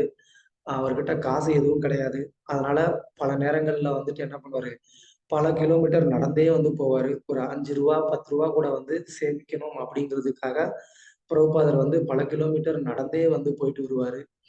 அந்த மாதிரிலாம் ரொம்ப கஷ்டப்பட்டு இந்த பேக் டு காட் மேகசினை அவர் வந்து நடத்திக்கிட்டு இருந்தாரு. ஒரு முறை வந்து டெல்லியில அவர் வந்து இந்த மேகசின் விஷயமா பிரிண்டரை போய் பார்த்துட்டு வர்றதுக்கெல்லாம் நடந்தே போயிட்டு வந்துகிட்டு இருந்தாரு. அப்போ பயங்கரமான அந்த ஒரு வெயில் காரணமா பிரபுபாதர் சரியா சாப்பிடவும் இல்லை. ஏன்னா அவர்கிட்ட சாப்பிட்றதுக்கு டெய்லி 2 டைம் சாப்பிட்றதுக்கு கூட அவர்கிட்ட வந்து காசு கிடையாது. ஆனாலும் இந்த கிருஷ்ண பக்தியை வந்து பிரச்சாரம் பண்ணணும் அப்படிங்கிறதுக்காக அவர் அந்த அளவுக்கு சிரமம் எடுத்து இந்த பிரிண்டிங்லாம் போயிட்டு வருவாரு. அப்போ சரியா சாப்பிடாததுனால என்னாச்சு, வெயில்ல வந்து மயக்கம் போட்டு ரோட்ல வந்து விழுந்துருவாரு. யாரும் அவரை வந்து என்ன ஏதுன்னு வந்து ஒரு வார்த்தை கூட கேட்கறதுக்கு ஆள் இல்ல. நடு ரோட்ல அந்த மாதிரி மயக்கம் போட்டு அவர் வந்து கிடக்குறாரு. கொஞ்ச நேரம் கழிச்சு அவருக்கே சுயநினைவு வந்து என்ன ஆகுறாரு, எந்திரிச்சு நடந்து வர்றாரு. அப்படிப்பட்ட ஒரு சூழ்நிலையில பிரபுபாதர் வந்து இந்த கிருஷ்ண பக்தியை கண்டிப்பா பிரச்சாரம் பண்ணணும் அப்படின்னு சொல்லிட்டு அவர் முயற்சி எடுத்துக்கிட்டு இருந்தாரு. ஸோ அங்க ராதா தாமோதர் கோவில் பிருந்தாவனத்துல இருக்கு. நீங்க போனீங்கன்னா பார்க்கலாம். அங்க பிரபுபாதர் வந்து தங்கியிருந்த ரூம் இப்பவும் இருக்கு. இங்க நீங்க இந்த பிக்சர்ல பாக்குற மாதிரி பிரபுபாதர் வந்து இங்க ஒரு விண்டோவை பார்த்துக்கிட்டு இருக்கிறாரு. அந்த விண்டோ வழியா வந்து ரூப கோஸ்வாமியோடைய சமாதி வந்து தெரியும். ஸோ பிரபுபாதர் எப்போதும் ரூப கோஸ்வாமியோடைய அந்த சமாதியை பார்த்து பிரார்த்தனை பண்ணிக்கிட்டே இருப்பாரு. எனக்கு தயவுசெய்து நீங்க வந்து அனுகிரகம் பண்ணுங்க. என்னுடைய குரு எனக்கு கொடுத்த இந்த கட்டளைய, இந்த கிருஷ்ண பக்தியை நான் பிரச்சாரம் பண்றதுக்கு எனக்கு சக்தி கொடுங்க அப்படின்னு சொல்லி ரூப கோஸ்வாமி கிட்ட எப்போதும் வந்து பிரபுபாதர் வந்து பிரார்த்தனை பண்ணிக்கிட்டே இருப்பாரு. அவருக்கு இருக்கக்கூடிய அந்த மிச்ச நேரங்கள்ல என்ன பண்ணுவாரு, ஸ்ரீமத் பாகவதத்துக்கு வந்து அவர் வந்து கமெண்ட்ரி வந்து எழுதிட்டு இருப்பாரு. இந்த மாதிரி கம்ப்ளீட்டா பிரபுபாதர் வந்து ஒரு பிஸியா இந்த கிருஷ்ண பக்தியை பிரச்சாரம் பண்றதுக்கான ஒரு பிளான்ல அவர் வந்து இருந்தாரு. அதுக்கான வேலைகள்ல தான் அவர் பண்ணிக்கிட்டு இருந்தாரு. இதுக்கு இடையில வெளிநாடுகளுக்கு வந்துட்டு என்ன பண்ணுவாரு, இந்த மேகசீனை வந்து அனுப்பிச்சிட்டு இருப்பாரு. இவரும் வெளிநாடுகளுக்கு போறதுக்கு வந்து முயற்சியும் பண்ணிக்கிட்டும் இருந்தார். ஸோ எப்போ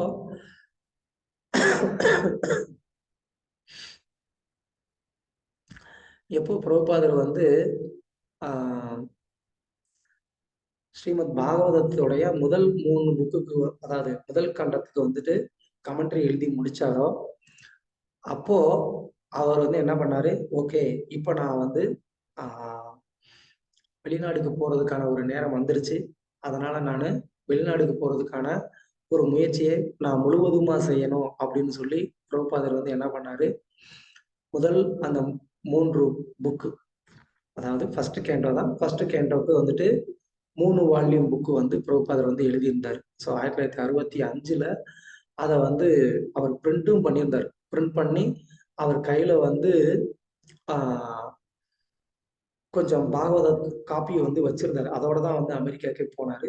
ஸோ இதுதான் ஃபர்ஸ்ட் அவருடைய குரு மகாராஜ் கொடுத்த ஒரு இன்ஸ்ட்ரக்ஷனை பிரபுபாதர் வந்து நிறைவேற்றின ஒரு தருணம். 40 வருடங்களுக்கு முன்னாடி 1933ல்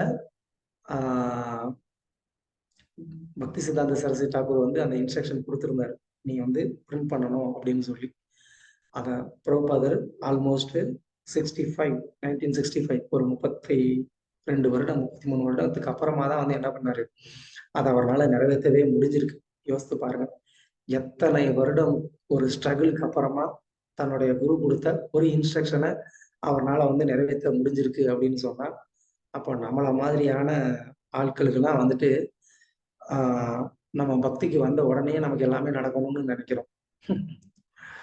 ஸோ பிரபுபாதர் ரொம்ப வந்து பேஷண்ட், ரொம்ப பொறுமையா வந்து இருந்து கிருஷ்ணர்கிட்ட தொடர்ந்து வந்து பிரார்த்தனை பண்ணி, ஆச்சாரியர்கிட்ட பிரார்த்தனை பண்ணி இந்த ஒரு வெற்றியை வந்து அடைஞ்சாரு. அதாவது முதல்ல இந்த புக்கை பிரிண்ட் பண்ணாரு. அதுக்கப்புறமா அமெரிக்கா போகணும்னு சொல்லி பிரபுபாதர் வந்து விருப்பப்பட்டாரு. அப்போ அந்த ஒரு கப்பல் கம்பெனியை வந்து நடத்திட்டு இருக்கக்கூடிய ஒரு அம்மா அவங்க கிட்ட வந்து எனக்கு கொஞ்சம் ஹெல்ப் பண்ணுங்க அப்படின்னு சொல்லி பிரபுபாதர் வந்து கேட்குறாரு. ஸோ அந்த அம்மா வந்து நீங்க ரொம்ப வயசாயிட்டீங்க. இப்போ வந்து நீங்க அமெரிக்கா போய் என்ன பண்ண போறீங்க? அங்க உங்களுக்கு யாரையும் தெரியவும் செய்யாது. அங்க போனீங்கன்னா அந்த கிளைமேட்டும் உங்களுக்கு சேராது. ரொம்ப வயசாயிருச்சு. நீங்க ஏன் ட்ரை பண்றீங்க? பேசாம விட்டுருங்க அப்படின்னு சொல்லி அந்த அம்மா சொன்னாங்க. ஸோ அதுக்கு பிரபுபாதர் சொன்னாரு. அந்த அம்மா என்ன சொன்னாங்க? நீங்க ரொம்ப ஓல்டு அப்படின்னு சொன்னாங்க. ஸோ பிரபுபாதர் வந்து நான் ரொம்ப போல்டு அப்படின்னு சொன்னாரு. அந்த கண்ட்ரி ரொம்ப கோல்டு அப்படின்னு சொன்னாங்க. ஸோ பிரபுபாதர் வந்து என் பாடி ரொம்ப போல்டு ரொம்ப ஸ்ட்ராங் அதனால ஒன்றும் பிரச்சனை இல்லை அப்படின்னு சொல்லி பிரபுபாதர் எனக்கு கண்டிப்பா நீங்க வந்து ஏற்பாடு செஞ்சு கொடுக்கணும் அப்படின்னு சொல்லி அவங்க கிட்ட கேட்டு அதுக்கப்புறமா அவங்களுடைய ஒரு சரக்கு கப்பல்ல வந்து பிரபுபாதருக்கு வந்து அவங்க போறதுக்கான ஒரு அனுமதி வந்து கொடுக்குறாங்க. பிரபுபாதர் அதுக்கு முன்னாடி இந்த பாஸ்போர்ட் எடுக்கிறது, விசா இது எல்லாத்துக்கும் எல்லா வேலையுமே வந்து பண்ணிட்டு பிரபுபாதர் வந்து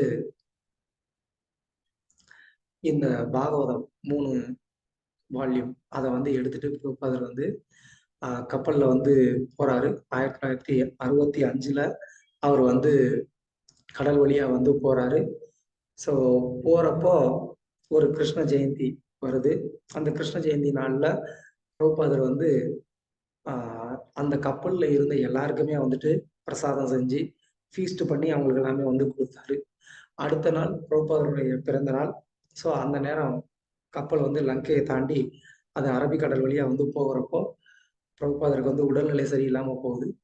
ஸோ 2 முறை வந்து சீரியஸான ஹார்ட் அட்டாக் வந்து வருது பிரபுபாதருக்கு. பிரபுபாதர் வந்து உயிர் போறக்கூடிய ஒரு நிலைமையில வந்து இருக்கிறாரு. அங்க அவரை பார்த்துக்கிறதுக்கு யாருமே இல்லை. அப்படிப்பட்ட அந்த சூழ்நிலையிலையும் பிரபுபாதர் வந்து தன்னுடைய மன முயற்சியை அந்த உறுதியை வந்து தளர விடாம தன்னுடைய குருவுடைய அந்த கட்டளையை நிறைவேற்றுறதுக்காக கண்டிப்பா நான் வந்து அமெரிக்கா போயே தீருவேன் அப்படின்னு உறுதியா வந்து இருந்தாரு. அந்த நேரத்துல தான் பிரபுபாதர் வந்து ஒரு பாட்டும் எழுதினாரு கிருஷ்ணருக்கு மேல. நான் வந்து உன்னுடைய கையில் இருக்கக்கூடிய ஒரு பப்பட், ஒரு பொம்மை மாதிரி. நீ என்னைய எந்த மாதிரியெல்லாம் நீ ஆட்டி வைக்கணும்னு நினைக்கிறோ அந்த மாதிரிலாம் நீ வந்து ஆட்டி வைக்கலாம். நான் ஒரு வயசான ஒரு கிழவன். நான் போய் வந்து அங்க என்ன வந்து சாதிக்க முடியும்? நீ எனக்கு சக்தி கொடுத்தாதான் நான் ஏதாவது பண்ண முடியும் அப்படின்னு சொல்லி பிரபுபாதர் அங்க அந்த பிரார்த்தனையில வந்து சொல்றாரு. ரொம்ப அற்புதமான ஒரு பிரார்த்தனை பாடல் அது. ஸோ அந்த மாதிரி 2 ஹார்ட் அட்டாக்குக்கு அப்புறமா பிரபுபாதர் அமெரிக்காவில் வந்து போய் ரீச் ஆகுறாரு. பிரபுபாதருக்கு அங்க யாரையுமே வந்து தெரியாது. இந்தியால இருக்கும்போது ஒரு நபர் அவருடைய பையன் அவர் படிச்சது எல்லாமே ஃபாரின்ல வந்து படிச்சுட்டு அங்க இருக்கிற ஒரு பொண்ணையே கல்யாணம் பண்ணிட்டு அங்க வந்து செட்டில் ஆயிடுறாரு. இந்த இந்தியால இருக்கக்கூடிய இந்த அப்பா அவர் வந்து கொஞ்சம் சாதுக்களுக்கு மேல ரொம்ப மரியாதை உள்ள ஒரு நபர். அவர் வந்து என்ன பண்றாரு, நீங்க அங்க போனீங்கன்னா என் பையன் கிட்ட அங்க வந்து நீங்க ஸ்டே பண்ணிக்கோங்க அப்படின்னு சொல்லி இவர் வந்து ஒரு அந்த அட்ரஸும் லெட்டரும் வந்து கொடுக்குறாரு. பிரபுபாதர் அந்த நபர்களை பார்த்ததே இல்லை. ஆனாலும் பிரபுபாதர் பிரச்சாரம் பண்ணணும் அப்படிங்கிறதுக்காக முதல்ல அந்த வீட்டுக்கு தான் வந்து போறாரு. அங்க போய் அவங்களோட வந்து கொஞ்ச நாள் வந்து ஸ்டே பண்ணியிருக்கிறாரு. ரொம்ப பிரபுபாதருக்கு ஒரு அன்கம்ஃபர்டபுளான ஒரு இடம் தான் அமெரிக்கா. அமெரிக்காங்கிறது ரொம்ப அன்கம்ஃபர்டபுளான ஒரு இடம். அந்த ஃபேமிலியும் வந்துட்டு இவர் வந்து ஒரு சாது, இவரை வந்து எப்படி ட்ரீட் பண்ணணும் அப்படிங்கிறதும் தெரியாது. ஏன்னா அந்த நபருடைய மனைவி அவங்க வந்து கம்ப்ளீட்டா வந்து ஒரு அமெரிக்கா சிட்டிசன் அப்படிங்கிறதுனால அவங்களுக்கு வந்துட்டு அந்த கல்ச்சரே வந்து தெரியாது. ஸோ ரொம்ப கேஷுவலா அவங்கலாம் பிரபுபாதருக்கு முன்னாடியே வந்து ஸ்மோக் பண்ணுவாங்க. அவங்க வீட்லயே நான்வெஜ் யூஸ் பண்ணுவாங்க. அந்த ஒரே ஒரு ஃப்ரிட்ஜ் தான் இருக்கும். அந்த ஃப்ரிட்ஜ்ல வந்துட்டு அவங்க நான்வெஜ் எல்லாமே வச்சிருப்பாங்க. பிரபுபாதர் என்ன பண்ணுவாரு, அதுலயே தான் கீழ அவருடைய வெஜிடபிள்ஸ்லாம் வச்சுட்டு அவர் செப்பரேட்டா வந்து குக் பண்ணிட்டு அங்க வந்து இருப்பாரு. ஸோ பிரபுபாதர் அமெரிக்கால இருக்கிறப்போ 4 இடம் வந்து மாறுறாரு. ஸோ ஃபர்ஸ்ட் வந்து இந்த ஃபேமிலி வீட்டுக்கு வர்றாரு. இங்க வந்து இருக்கிறாரு 1 மந்த். ஆனா எதுவுமே வந்து அந்த அளவுக்கு பண்ண முடியலையே இங்க. நான் பிரச்சாரம் பண்றதுக்கு தானே வந்தேன். இங்க கொஞ்சம் எனக்கு ஓரளவுக்கு கம்ஃபர்டபுள் இருந்தா கூட, நான் பிரச்சாரம் பண்ணணுன்ற அந்த நோக்கம் இங்க வந்து இன்னும் நிறைவேறலையே அப்படின்னு சொல்லி பிரபுபாதர் என்ன பண்றாரு, அங்க இருந்து வந்துட்டு ஒரு யோகா டீச்சருடைய வீட்டுக்கு வந்து மாறுறாரு. அங்க கொஞ்ச நாள் இருக்கிறாரு. அங்க ஏதோ கொஞ்சம் அப்பப்போ வந்துட்டு ஒரு பிரச்சாரம் பண்றதுக்கான ஒரு வாய்ப்பு கிடைச்சா கூட, அந்த யோகா டீச்சர் இவருக்கு மேல கொஞ்சம் பொறாமைலாம் இருக்கிறதுனால, அங்கேயும் இவருக்கு வந்து பிரச்சாரம் பண்றதுக்கான ஒரு வாய்ப்பு வந்து அதிகமா கிடைக்கல. ஸோ அந்த நேரத்துல அந்த யோகா கிளாஸ்க்கு வரக்கூடிய சில அமெரிக்கன்ஸ், அந்த பசங்களெல்லாம் கொஞ்சம் வந்து ஃப்ரெண்ட்ஷிப் பண்ணி வச்சிருந்தாரு பிரபுபாதர். அப்போ அவங்க கூட இந்த கிருஷ்ணா கான்ஷியஸ இந்த யோகா டீச்சருக்கு தெரியாம சீக்ரெட்டா வந்து பிரச்சாரம் பண்ணுவாரு. ஏன்னா அது தெரிஞ்சா அவர் வந்து அப்போஸ் பண்ணுவாரு அப்படிங்கிறதுனால, பிரபுபாதர் என்ன பண்ணுவாரு, அந்த யோகா கிளாஸ்ல கடைசியில உட்கார்ந்திருப்பாரு. பின்னாடி இருக்கக்கூடிய ஸ்டூடண்ட்ஸ் எல்லாம் என்ன பண்ணுவாரு, சீக்ரெட்டா வந்துட்டு இந்த கிருஷ்ணா கான்ஷியஸ வந்து பிரச்சாரம் பண்ணுவாரு. ஸோ அந்த மாரி வந்து பிரச்சாரம் பண்ணி சில பசங்கள்லாம் அவருக்கு வந்து அறிமுகமாயிருந்தாங்க. அங்கேயும் பிரபுபாதருக்கு அந்த பிரச்சாரம் பண்றதுக்கான வாய்ப்பு முழுமையா கிடைக்கல அப்படின்றதுனால, பிரபுபாதர் அங்கிருந்து வந்து நான் கிளம்புறேன் அப்படின்னு சொல்லி என்ன பண்றாரு, அங்கிருந்து பௌரி அப்படின்ற ஒரு இடத்துக்கு வந்து போறாரு. ஸோ அங்கதான் வந்து இந்த ஹிப்பிக்களோட டைரக்டான ஒரு கான்டாக்டுக்கு பிரபுபாதர் வர்றாரு. இந்த வீட்ல இருந்து துரத்த உட்பட்ட இந்த பசங்க எல்லாம் எப்போதுமே ட்ரக் அடிக்டடா இருக்கக்கூடிய அந்த பசங்க எல்லாம் ஸ்டே பண்ணி இருக்கக்கூடிய ஒரு ஏரியா அது. அந்த ஏரியால ஒரு அபார்ட்மெண்ட்ல இந்த ட்ரக் அடிக்டடா இருக்கக்கூடிய ஹிப்பீஸ் கூட வந்து பிரபுபாதர் வந்து ஸ்டே பண்ணியிருக்கிறாரு. அதுல ஒரு நாள் ஒருத்தன் வந்து போதையில வந்து என்ன பண்ணிடுறான், பிரபுபாதரை அட்டாக் பண்ண வர்றதுனால, பிரபுபாதர் இங்கே இருக்க கூடாது அப்படின்னு சொல்லி அங்கிருந்து கிளம்பி, அது நைட்டு எங்க போறதுன்னே தெரியாம நடு ரோட்ல வந்து பிரபுபாதர் வந்து நிக்கிறாரு. அப்போ அவருக்கு ஏற்கனவே பரிச்சயமாயிருந்த இன்னொரு ஒரு நபர், மைக்கேல்ன்னு நினைக்கிறேன். முகுந்த மகாராஜ்ன்னு பின்னாடி வந்து மாறுனாரு. அவருடைய ஒரு தொடர்புல ஒரு வீட்ல வந்து ஸ்டே பண்ண வைக்கிறாங்க. அங்க இருந்துகிட்டே பிரபுபாதர் வந்து ஒரு ஆர்கனைசேஷன் ஸ்டார்ட் பண்ணணும். அதுக்கு நமக்கு ஒரு இடம் வேணும் அப்படின்னு சொல்லி என்ன பண்றாரு, பிரபுபாதர் இடம் தேடுறாரு. எவ்வளவுக்குன்னா $10,000, $1000 அந்த மாதிரி பிக் அமௌண்ட் அதெல்லாம். பிரபுபாதர் கிட்ட $1 காசு கூட கிடையாது. ஆனா பிரபுபாதர் ரொம்ப தைரியமா என்ன பண்றாரு, $1000, $10,000 உரிய இடம்லாம் போய் பாக்குறாரு. ஸோ அந்த மாதிரி வந்து இவங்க பல இடங்கள் தேடி அலைஞ்சிட்டு இருக்க போதுதான் அமெரிக்கால நியூயார்க்ல வந்துட்டு அந்த 26th அவென்யூ அப்படிங்கிற அந்த ஒரு இடத்துக்கு பிரபுபாதருக்கு காமிக்கிறாங்க. அதை போய் பார்த்த உடனே பிரபுபாதருக்கு வந்து ரொம்ப பிடிச்சிருது. ஸோ அதுதான் இந்த இடம் மேட்ச்லெஸ் கிஃப்ட்னு. அந்த இடத்துல வந்து ஒரு ஷாப் இருந்தது. அதுக்கு மேல வந்து பிரபுபாதர், அதாவது இது கீழே ஒரு ரூம், மேல ஒரு ரூம், அந்த மாதிரியான ஒரு இடம். ஸோ 1966ல பிரபுபாதர் வந்து இந்த இடத்துக்கு போய் என்ன பண்றாரு, அதை ரெண்ட்டுக்கு வந்து எடுத்துட்டு, அந்த பேரே அற்புதமான ஒரு பேர், மேட்ச்லெஸ் கிஃப்ட்னு சொல்லி. ஸோ பிரபுபாதருக்கு கிருஷ்ணர் கொடுத்த ஒரு ஈடு இணையற்ற ஒரு கிஃப்ட் அது. அங்க இருந்து தான் வந்து இந்த மூமெண்ட் வந்து பூமாக ஆரம்பிக்குது. ஸோ பிரபுபாதர் இப்போ இந்த இடத்துல தினமும் வந்து பகவத்கீதை கிளாஸ் வந்து எடுக்க ஆரம்பிக்கிறாரு. நிறைய வந்து யங்ஸ்டர்ஸ் வர்றாங்க. பிரபுபாதர் என்ன பண்ணுவாரு, எப்போதும் வந்துட்டு குலோப் ஜாமுன் செஞ்சு அந்த ஹால்ல சென்டர் பிளேஸ்ல ஒரு பெரிய பாக்ஸ்ல வச்சிருவாரு. ஒரு கிளாஸ் பாக்ஸ்ல வச்சிருவாரு. அங்க வரக்கூடிய அந்த குக்கீஸ்லாம் கிளாஸ் முடிஞ்சதுக்கு அப்புறமா அந்த குலோப் ஜாமுன் எடுத்து சாப்பிட்டுட்டு போவாங்க. அது ரொம்ப ரொம்ப வந்து அவங்களுக்கெல்லாம் பிடிச்சிருச்சு. அதுக்காகவே வந்துகிட்டு இருப்பாங்க நிறைய பேரு. ஸோ பிரபுபாதர் அந்த மாதிரி கிருஷ்ணா கான்சியஸ வந்து பிரச்சாரம் பண்றாரு. அதுக்கப்புறமா அந்த டாம்ஸ்கின் ஸ்கொயர் பார்க்ல போயிட்டு வந்து கீர்த்தன் பண்றாரு. அந்த கீர்த்தன்ல வந்துட்டு நிறைய பேர் வந்து ஜாயின் ஆகுறாங்க, அட்ராக்ட் ஆகுறாங்க. அது மூலமா இன்னும் நிறைய பேர் வந்து தொடர்புக்கு வர்றாங்க. ஸோ அதுக்கப்புறமா பிரபுபாதர், சரி நம்ம வந்து என்ன பண்ணணும், அஃபிஷியலா இதை வந்து ஒரு ஆர்கனைசேஷனா ரிஜிஸ்டர் பண்ணணும் அப்படின்னு சொல்லிட்டு பிரபுபாதர் என்ன பண்றாரு, 1966ல இதை வந்து international society for Krishna consciousness அப்படின்னு சொல்லிட்டு ரிஜிஸ்டர் பண்றாரு. அப்படி ரிஜிஸ்டர் பண்ணும்போது கூட வந்து சிலர் பிரபுபாதருடைய ஃபாலோயர்ஸ், நம்ம கிருஷ்ணா கான்சியஸ்னு வைக்க வேண்டாம், காட் கான்சியஸ்னு வைப்போம். ஏன்னா கிருஷ்ணா கான்சியஸ்னு நம்ம வச்சோம் அப்படின்னு சொன்னா சில பேர் வந்துட்டு அவங்களுக்கு புரியாம இருக்கலாம், இல்லைன்னா அதை அவங்க வந்து ஏத்துக்காம இருக்கலாம். அப்போ நமக்கு அந்த நபர்கள் நம்மளுடைய கான்டாக்டுக்கு வர்றதுக்கு நமக்கு அது ஒரு டிராபேக்கா இருக்கும், அதனால வேண்டாம் அப்படின்னு சொல்லி அவங்க சொன்னாங்க. ஆனா பிரபுபாதர் வந்து ரொம்ப ஸ்பெசிஃபிக்கா இருந்தார் அதுல. நோ, ஸ்ட்ரிக்டா காடு அப்படின்னு சொன்னா அந்த காடுக்கு ஒரு பேரு அப்படின்னு ஒண்ணு இருக்கு, அது கிருஷ்ணா தான் அப்படின்னு சொல்லி பிரபுபாதர் ஸ்ட்ராங்கா இது கிருஷ்ணா கான்சியஸ் தான் அப்படின்னு சொல்லி இதை வந்து ரிஜிஸ்டர் பண்ணாரு. ஸோ ரிஜிஸ்டர் பண்ணதுக்கு அப்புறமா இது ரொம்ப வேகமா வந்து வளர ஆரம்பிச்சது.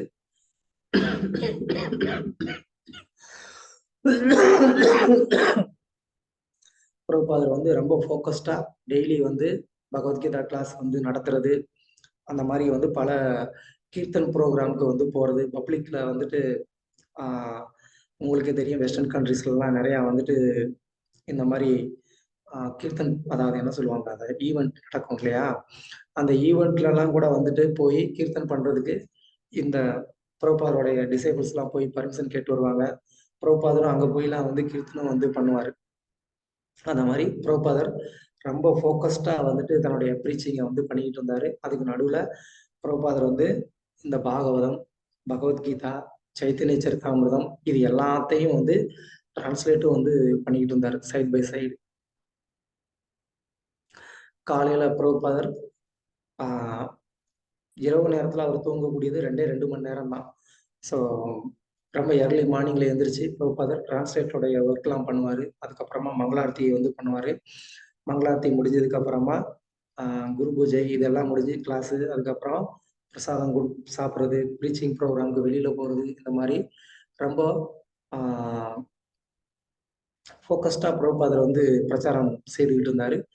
அப்போது அவருடைய ஒரு கப்புள் டிசைபிள்ஸ் அவங்கள வந்து என்ன பண்ணார், பிரபுபாதர் வந்து சான் ஃப்ரான்சிஸ்கோ வந்து அனுப்பிச்சு, அந்த சான் ஃப்ரான்சிஸ்கோலையும் வந்துட்டு அமெரிக்காவில் 2வது சென்டர் இல்லை டெம்பிளை வந்து பிரபுபாதர் வந்து ஸ்டார்ட் பண்ணுறாரு.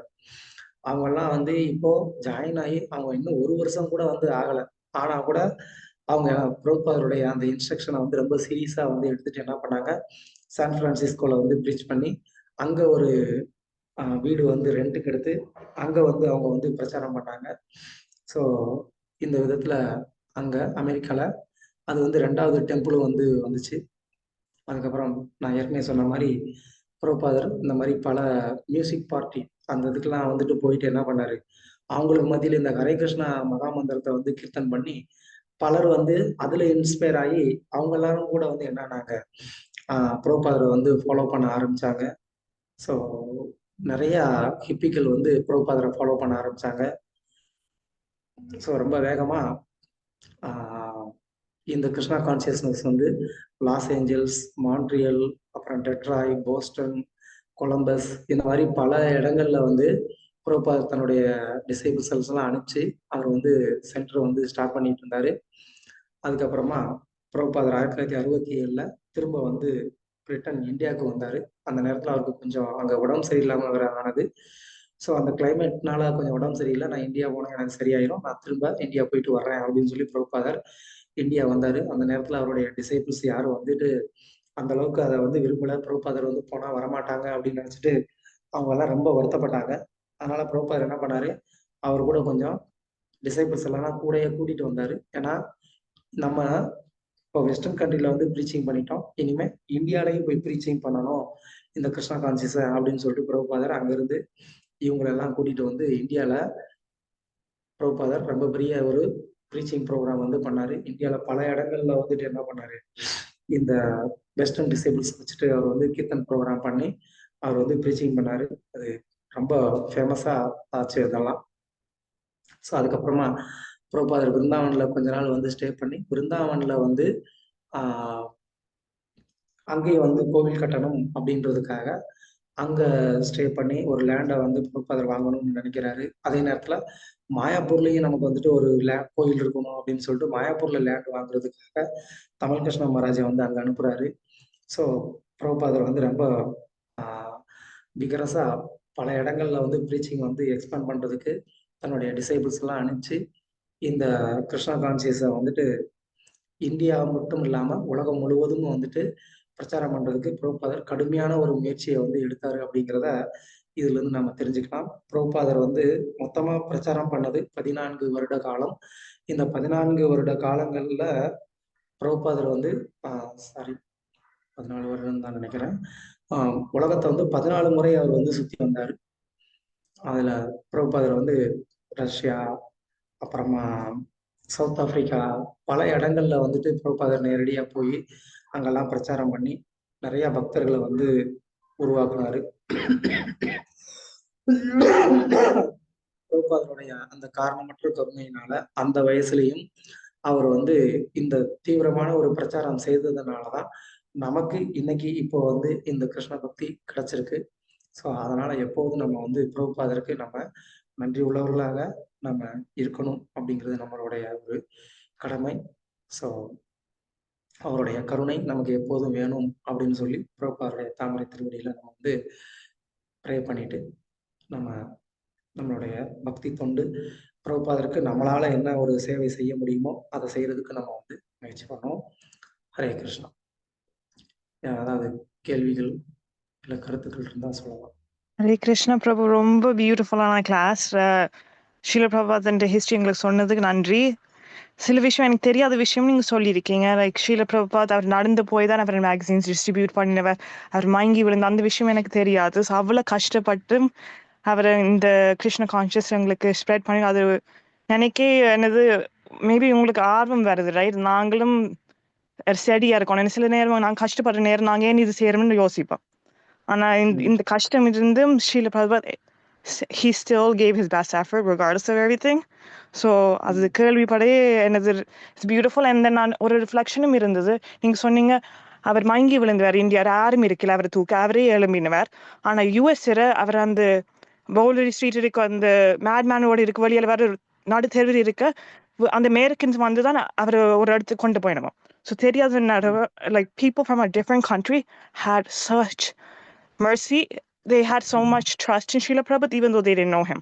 That's such a beautiful thing, because in India we all know about sadhus, we know about sannyas, we know about maharajas, but then they were not there to help him out. So it's just a beautiful reflection that those that don't know about the Vedic culture, they're helping out, but those that know did not until the Westerners came to India. Then they joined the movement. So just a beautiful realization that I realized. And I couldn't explain this in Tamil Prabhu, that's why I switched to English. I can understand. இன்னும் நான் வந்து பல பிரபுபாதருடைய கஷ்டங்களை நான் வந்து சொல்லலை, நமக்கு நேரம் இல்லை அப்படின்றதுனால நான் ரொம்ப ஷார்ட்டாக வேகமாக வந்து சொல்ல வேண்டியதாயிடுச்சு. கண்டிப்பாக பிரபுபாதருடைய லீலாமிர்தம் அப்படிங்கிறது ரொம்ப ஆனந்தமானது. இன்னும் வரக்கூடிய வகுப்புகளில் அப்பப்போ நான் வந்து எவ்வளவு தூரம் வந்து சொல்ல முடியுமோ அதை நான் வந்து சொல்கிறேன். பிரபுபாதரோட பட்ட கஷ்டங்கள் வந்து கொஞ்சம் கிடையாது, நமக்காக அவர் பட்ட கஷ்டங்கள் வந்து கொஞ்சம் கிடையாது. டெல்லியிலேயே வந்துட்டு ஒரு வாட்டி என்ன ஆகும்னா, மாடு முட்டிடும் அவரை வந்து, மாடு முட்டி திரும்ப அவர் வந்துட்டு அந்த நடு ரோட்ல மயக்கம் போட்டு கிடப்பாரு. அப்பயும் அவரை யாரும் வந்து எழுப்பி விடுறதுக்கு யாருமே இருக்க மாட்டாங்க. கொஞ்ச நேரம் கழிச்சு அப்புறமா அவரே வந்து எந்திரிச்சு அவர் வந்து அங்க டெல்லியில இருந்து விருந்தாவனத்துக்கு வருவார். ஸோ அந்த மாதிரி பிரபுபாதர் ஆரம்ப காலங்கள்ல அவர் பட்ட கஷ்டங்கள் இன்னும் எவ்வளவோ இருக்கு. அமெரிக்கால போய் பட்ட கஷ்டங்களும் இன்னும் நிறைய இருக்கு. Yeah, and even when he's very ill, right, he still was preaching till the last moment. அவர் பாகவதம் சொன்னவர். So many of us நாங்களுக்கு வருத்தம் வந்தா நாங்க பக்தி செய்ய மாட்டோம். We won't do the same level of, we won't be consistent, but he proved that every moment is dedicated to Krishna. So beautiful. And anyone else, please also say your realizations to Prabhu. Hare Krishna Prabhu. Sorry, நான் வந்து please forgive me, நான் வந்து ஒரு 10 minutes கழிஞ்சு தான் நான் join பண்ணேன் class. So நீங்க ப்ராப்ளி முன்னாடி சொல்லியிருப்பேளா இருக்கும், பட் இந்த கிளாஸஸ் அபவுட் பகவத்கீதா கிளாஸஸா இன் தமிழ், இல்லாட்டா வந்து what is the protocol, right? எப்படி நீங்க இதை பக்தி விருக்ஷாவா பிரபு? இது ஹரே கிருஷ்ணா மாதாஜி. சாரி பிரபு, இந்த மாதாஜி நான் ஜஸ்ட் இப்பதான் ஆட் பண்ணி அவங்கள வந்து ஞாபகம் பண்ணினேன். மாதாஜி, இது வந்து பகவத்கீதா கிளாஸ் 18 சாப்டர்ஸ் முடிச்சிட்டோம். ஒரு கிளாஸ்க்கு ஒரு சாப்டரா 18 கிளாஸ் முடிஞ்சது. அதுக்கப்புறமா வந்து we requested him to do பக்தி விருக்ஷா. அப்போ வந்து டிவோட்டீஸோட இது என்னன்னா, they asked like we want to know about Srila Prabhupada before starting with பக்தி விருக்ஷா. மதன் பிரபுவோட மர்சியால அவர் தான் கேட்டாரு, பிரபுபாத பத்தி சொல்ல முடியுமான்னு. அதனால இன்னைக்கு வந்து ஸ்டார்டிங் பிரபுபாத் பத்தி, நான் நெக்ஸ்ட் வீக்ல இருந்து பக்தி விருக்ஷா. கரெக்ட் தானே பிரபுஜி? அதுதான் plan Mataji. Thank you so much. And Prabhuji, இந்த recording நீங்க போஸ்ட் பண்ணுவீங்களா, இல்லாட்டா the slides அதான ஷேர் பண்ணுவீங்களா? How does this work, Prabhu? Yeah, whatever. If you want the class, அதுவும் நாம வந்துட்டு ஷேர் பண்ணுவோம். If you want that PPT, அதுவும் உங்களுக்கு ஷேர் பண்றேன். எனக்கு ஒரு ரிக்வெஸ்ட் பிரபு, நீங்க பிபிடி நீங்க இமெயில்ல ஷேர் பண்ண முடிஞ்சதுன்னா, ஆட்சேபணம் இல்லைனாக்க நீங்க பண்ணேன்னாக்க இங்க எங்களுக்கு இந்த பக்தி தொண்டு செய்யறதுக்கு, because we don't have the equipments, like எங்களுக்கு இந்த slides is very very useful and helpful. நீங்க ஷேர் பண்ண முடிஞ்சது அப்படின்னாக்கா, உங்களோட அத்தாரிட்டியில இருக்குன்னாக்கா பண்ண முடிஞ்சதுனாக்கா, please if you don't mind can you share it, so that we'll go through the slides, we'll see how many people we can get into, இந்த மாதிரி தானே சின்ன கிளாஸஸ் எங்களோட தெரிஞ்ச சர்க்கிள் ஆரம்பிக்க முடியுமான்னு நாங்க பாக்குறோம். பிகாஸ் இந்த ரிசோர்சஸ் இல்லாததுனால எங்களுக்கு கொஞ்சம் தயக்கமா இருக்கு. ஐயோ, நம்மளால எந்த தகுதியுமே கிடையாது நம்மளுக்கு பிரபுபாத பத்தியோ கிருஷ்ணா பத்தியோ பேசுறதுக்கு. பட் ஒரு சின்ன தொண்டு, ஒரு ஆசை ஒண்ணு இருக்கு. ஸோ நீங்க ஷேர் பண்ணேன்னாக்க நல்லது, முடியலைனாலும் பரவாயில்ல பிரபு. I can understand. தேங்க்யூ பிரபு. டோன்ட் வரி மாதாஜி, கண்டிப்பா எல்லாமே வந்து பகவான் கொடுத்தது. அவரை பத்தி பிரச்சாரம் பண்றதுக்காக கேக்குறீங்க, ஒய் நாட், கண்டிப்பா ஷேர் பண்ணலாம். So what is the mode of sharing பிரபு? நான் வந்து இமெயில் அட்ரஸ் தரணுமா உங்களுக்கு, இல்லாட்டா உங்களோட பொனமாதாஜிட்ட இருக்கா? நீங்க குரூப்ல இருக்கீங்க இல்லையா, என்னுடைய நம்பருக்கு நீங்க ஜஸ்ட் வாட்ஸ்அப்ல ஒரு மெசேஜ் கொடுங்க. நான் உங்களுக்கு வாட்ஸ்அப்லயே அது வந்துட்டு, இது வந்து ஜஸ்ட் வந்து ஒரு நெட் லிங்க் தான், இது ஒரு வெப்சைட்டோட லிங்க் தான், அதை நான் உங்களுக்கு ஷேர் பண்றேன். No problem. So this is from this PowerPoint is from Mayapur, right, Prabhu, or from Vrindavan? Like this is from one website, Mataji. Acha, theek hai. Thank you, Prabhu. Desire Tree website, Mataji. Oh, adla எப்படி இவ்ளோ slides இருக்கா? Okay, sorry, I didn't even know this, because நான் வந்து குழந்தைகள் class எடுக்கிறேன் பிரபு. So I thought I can நானே 5 வயசு குழந்தை மாதிரி தான் நானு, அவ்வளவுதான் புத்தி எனக்கு. பட் இந்த ஸ்லைட்ஸ் எல்லாம் கொஞ்சம் இருந்ததுனாக்கா குழந்தைகளுக்கும் கொஞ்சம் டீனேஜர்ஸ்க்கு கொஞ்சம் எக்ஸ்பிளைன் பண்றதுக்கு கொஞ்சம் ஹெல்ப்ஃபுல்லா இருக்கும் பிரபு. Thank you so much Prabhu.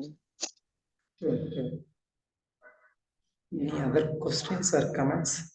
Hare Krishna Prabhuji, Dandavat Pranam. It's a beautiful class, Prabhu. Very, very well. என்ன சொல்றது, மதன் பிரபு வந்து இவ்வளவு ஸ்வீட்டான ஒரு ரிக்வெஸ்ட் வச்சு அழகா வந்து ரொம்ப அழகான இன்ட்ரோடக்ஷன், ரொம்ப பியூட்டிஃபுல்லா பிரபுபாதோட லைஃப் அழகா சொல்லிட்டீங்க. இது வந்து I think this is going to set a beautiful platform for like to stand on and go with Bhakti Vriksha class. Prabhu, thank you so much. அதுவும் இல்லாம பிரபு, இது நீங்க வந்து இங்கிலீஷ்ல எவ்வளவோ கேட்டாலும் நம்ம தாய்மொழியான தமிழ் மொழியில கேட்கும் போது அது ஒரு தனி பிரியம் வருது பிரபு. we are able to relate to it so nicely.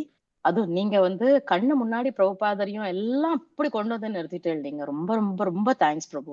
அற்புதமான கிளாஸ் இது. நான் சொன்னேன் இல்ல பிரபு. ஹரே கிருஷ்ணா.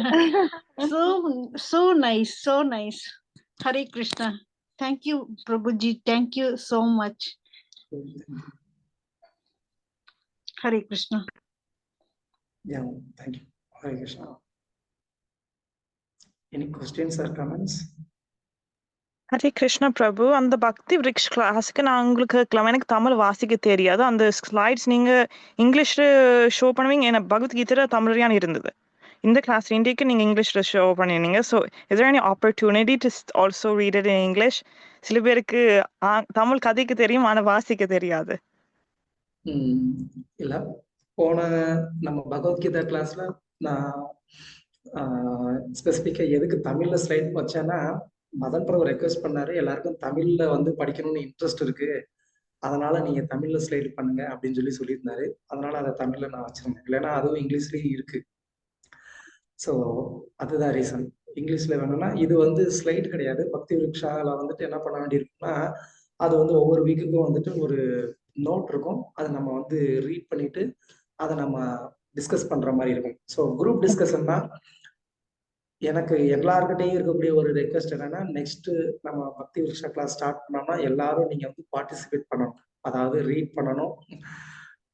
இது இப்போ வரைக்கும் நான் ஒருத்தனையா தான் பேசிக்கிட்டு இருந்தேன், இனிமே நீங்க எல்லாரும் பேசணும். அது எனக்கு ரொம்ப முக்கியமான, அதை நான் ரெக்வெஸ்ட் பண்றேன் எல்லாருக்கிட்டையும். ஓகே, நன்றி பிரபு. அந்த பழைய ஸ்லைட்ஸ் இங்கிலீஷ் இருந்தா அதை அனுப்புறீங்க பிரபு? எனக்கு சில விஷயம் எனக்கு விளங்கல, அம்மா தான் கேட்டேன் இது என்ன சொல்லுதுன்ட்டு.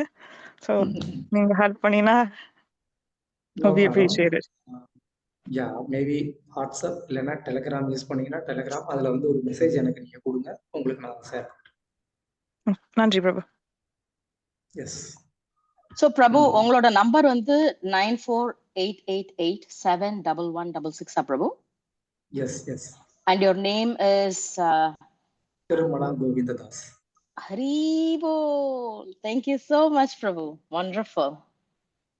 குரு மகாராஜ் தான் தேங்க்ஸ் பண்ணணும். Hari, Hari, Hari, Hari, Hari. So nice, Prabhu. Thank you, Prabhu. Thank you, thank you, thank you.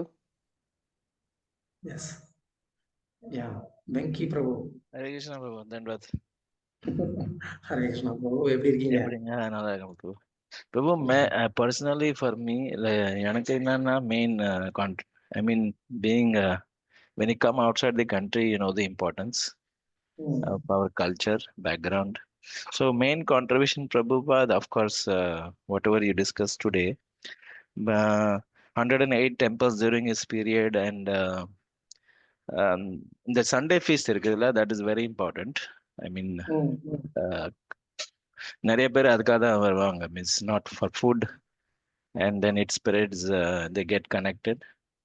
The other thing is children's வந்து, as you might have heard, நிறைய we have all this Sunday classes for children. My daughter especially, like I never realized if India la irundha, we would have not made it like India. Of course, we were in ISKCON before also, but you come and the children continue to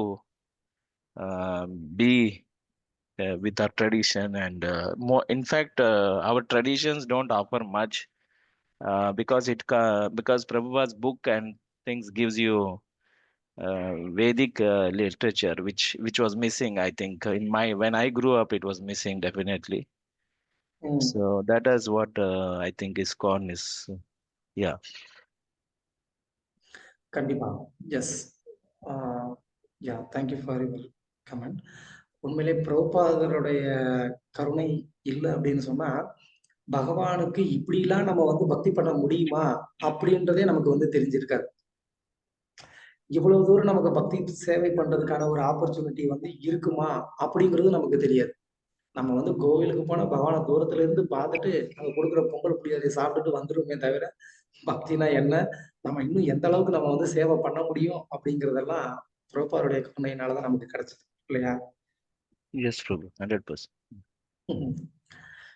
ஜீவன் பிரசாதம் கூட வந்துட்டு நமக்கு கோவிலுக்கு போனோம் அப்படின்னா கொஞ்சம் அப்படி கொடுப்பாங்க. ஆனா பிரபுபாதருடைய கருணையினால நமக்கு பிரசாதம் அப்படின்னா அன்லிமிட்டடா கிடைச்சிட்டு இருக்கு இல்லையா? Yeah. Never end. Prasadam, various culture. Yeah, I think Murali Prabhu has something to ask. Yeah. Prabhu, thank you very much. நல்லா இருந்தது. அழகாக நீங்க வந்து பிரபா, அதாவது கௌதிய வைஷ்ணவ சம்பிரதாயம் அப்படியே அழகாக வந்து வர்ணிச்சிருக்கீங்க. மிக்க நன்றி. உங்க சேவை தொடரட்டும். ஹரே கிருஷ்ணா. ஹரே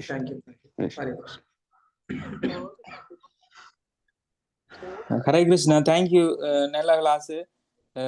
எங்களுக்கு எப்படி கிருஷ்ணரோட தொடர்பு ஏற்படுத்தலாம்ன்றத வடிவா பிரபுபாத எங்களுக்கு ஏற்படுத்தி தந்துட்டு போயிருக்கிறாரு.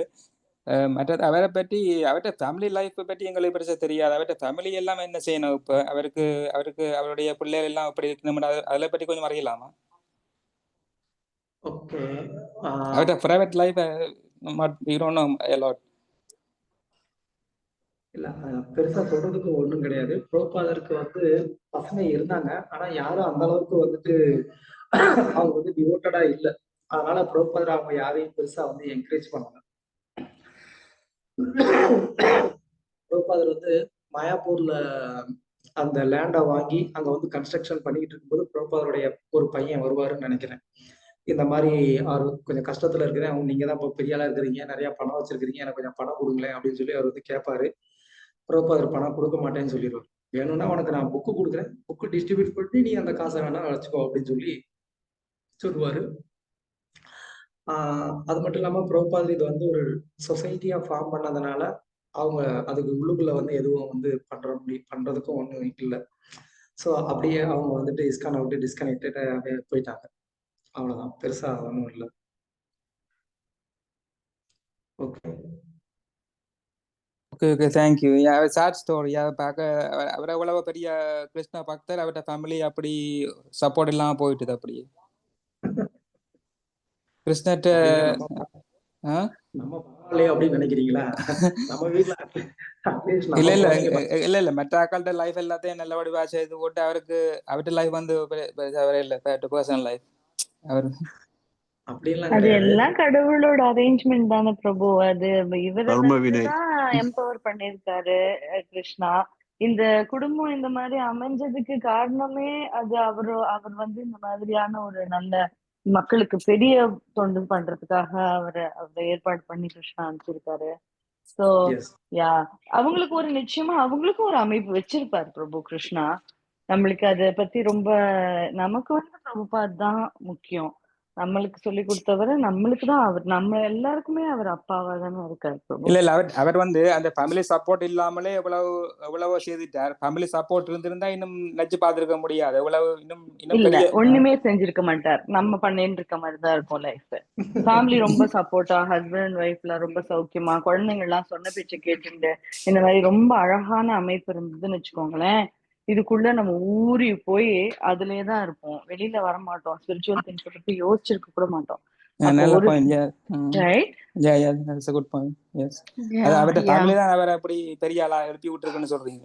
நிச்சயமா பிரபு, அது கடவுள் Yeah. பண்ணது பிரபு. Yeah. Okay, thank you. ரொம்ப நாள் இருக்கு கிளாஸ்.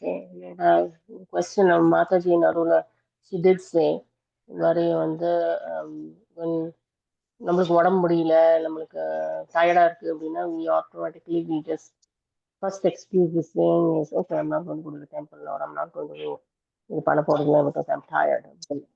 அது எப்படி, how can we get over it, because that always falls as an excuse for my services. So I do prayers வந்து கிருஷ்ணாட்ட எனக்கு நிறைய give me some more services.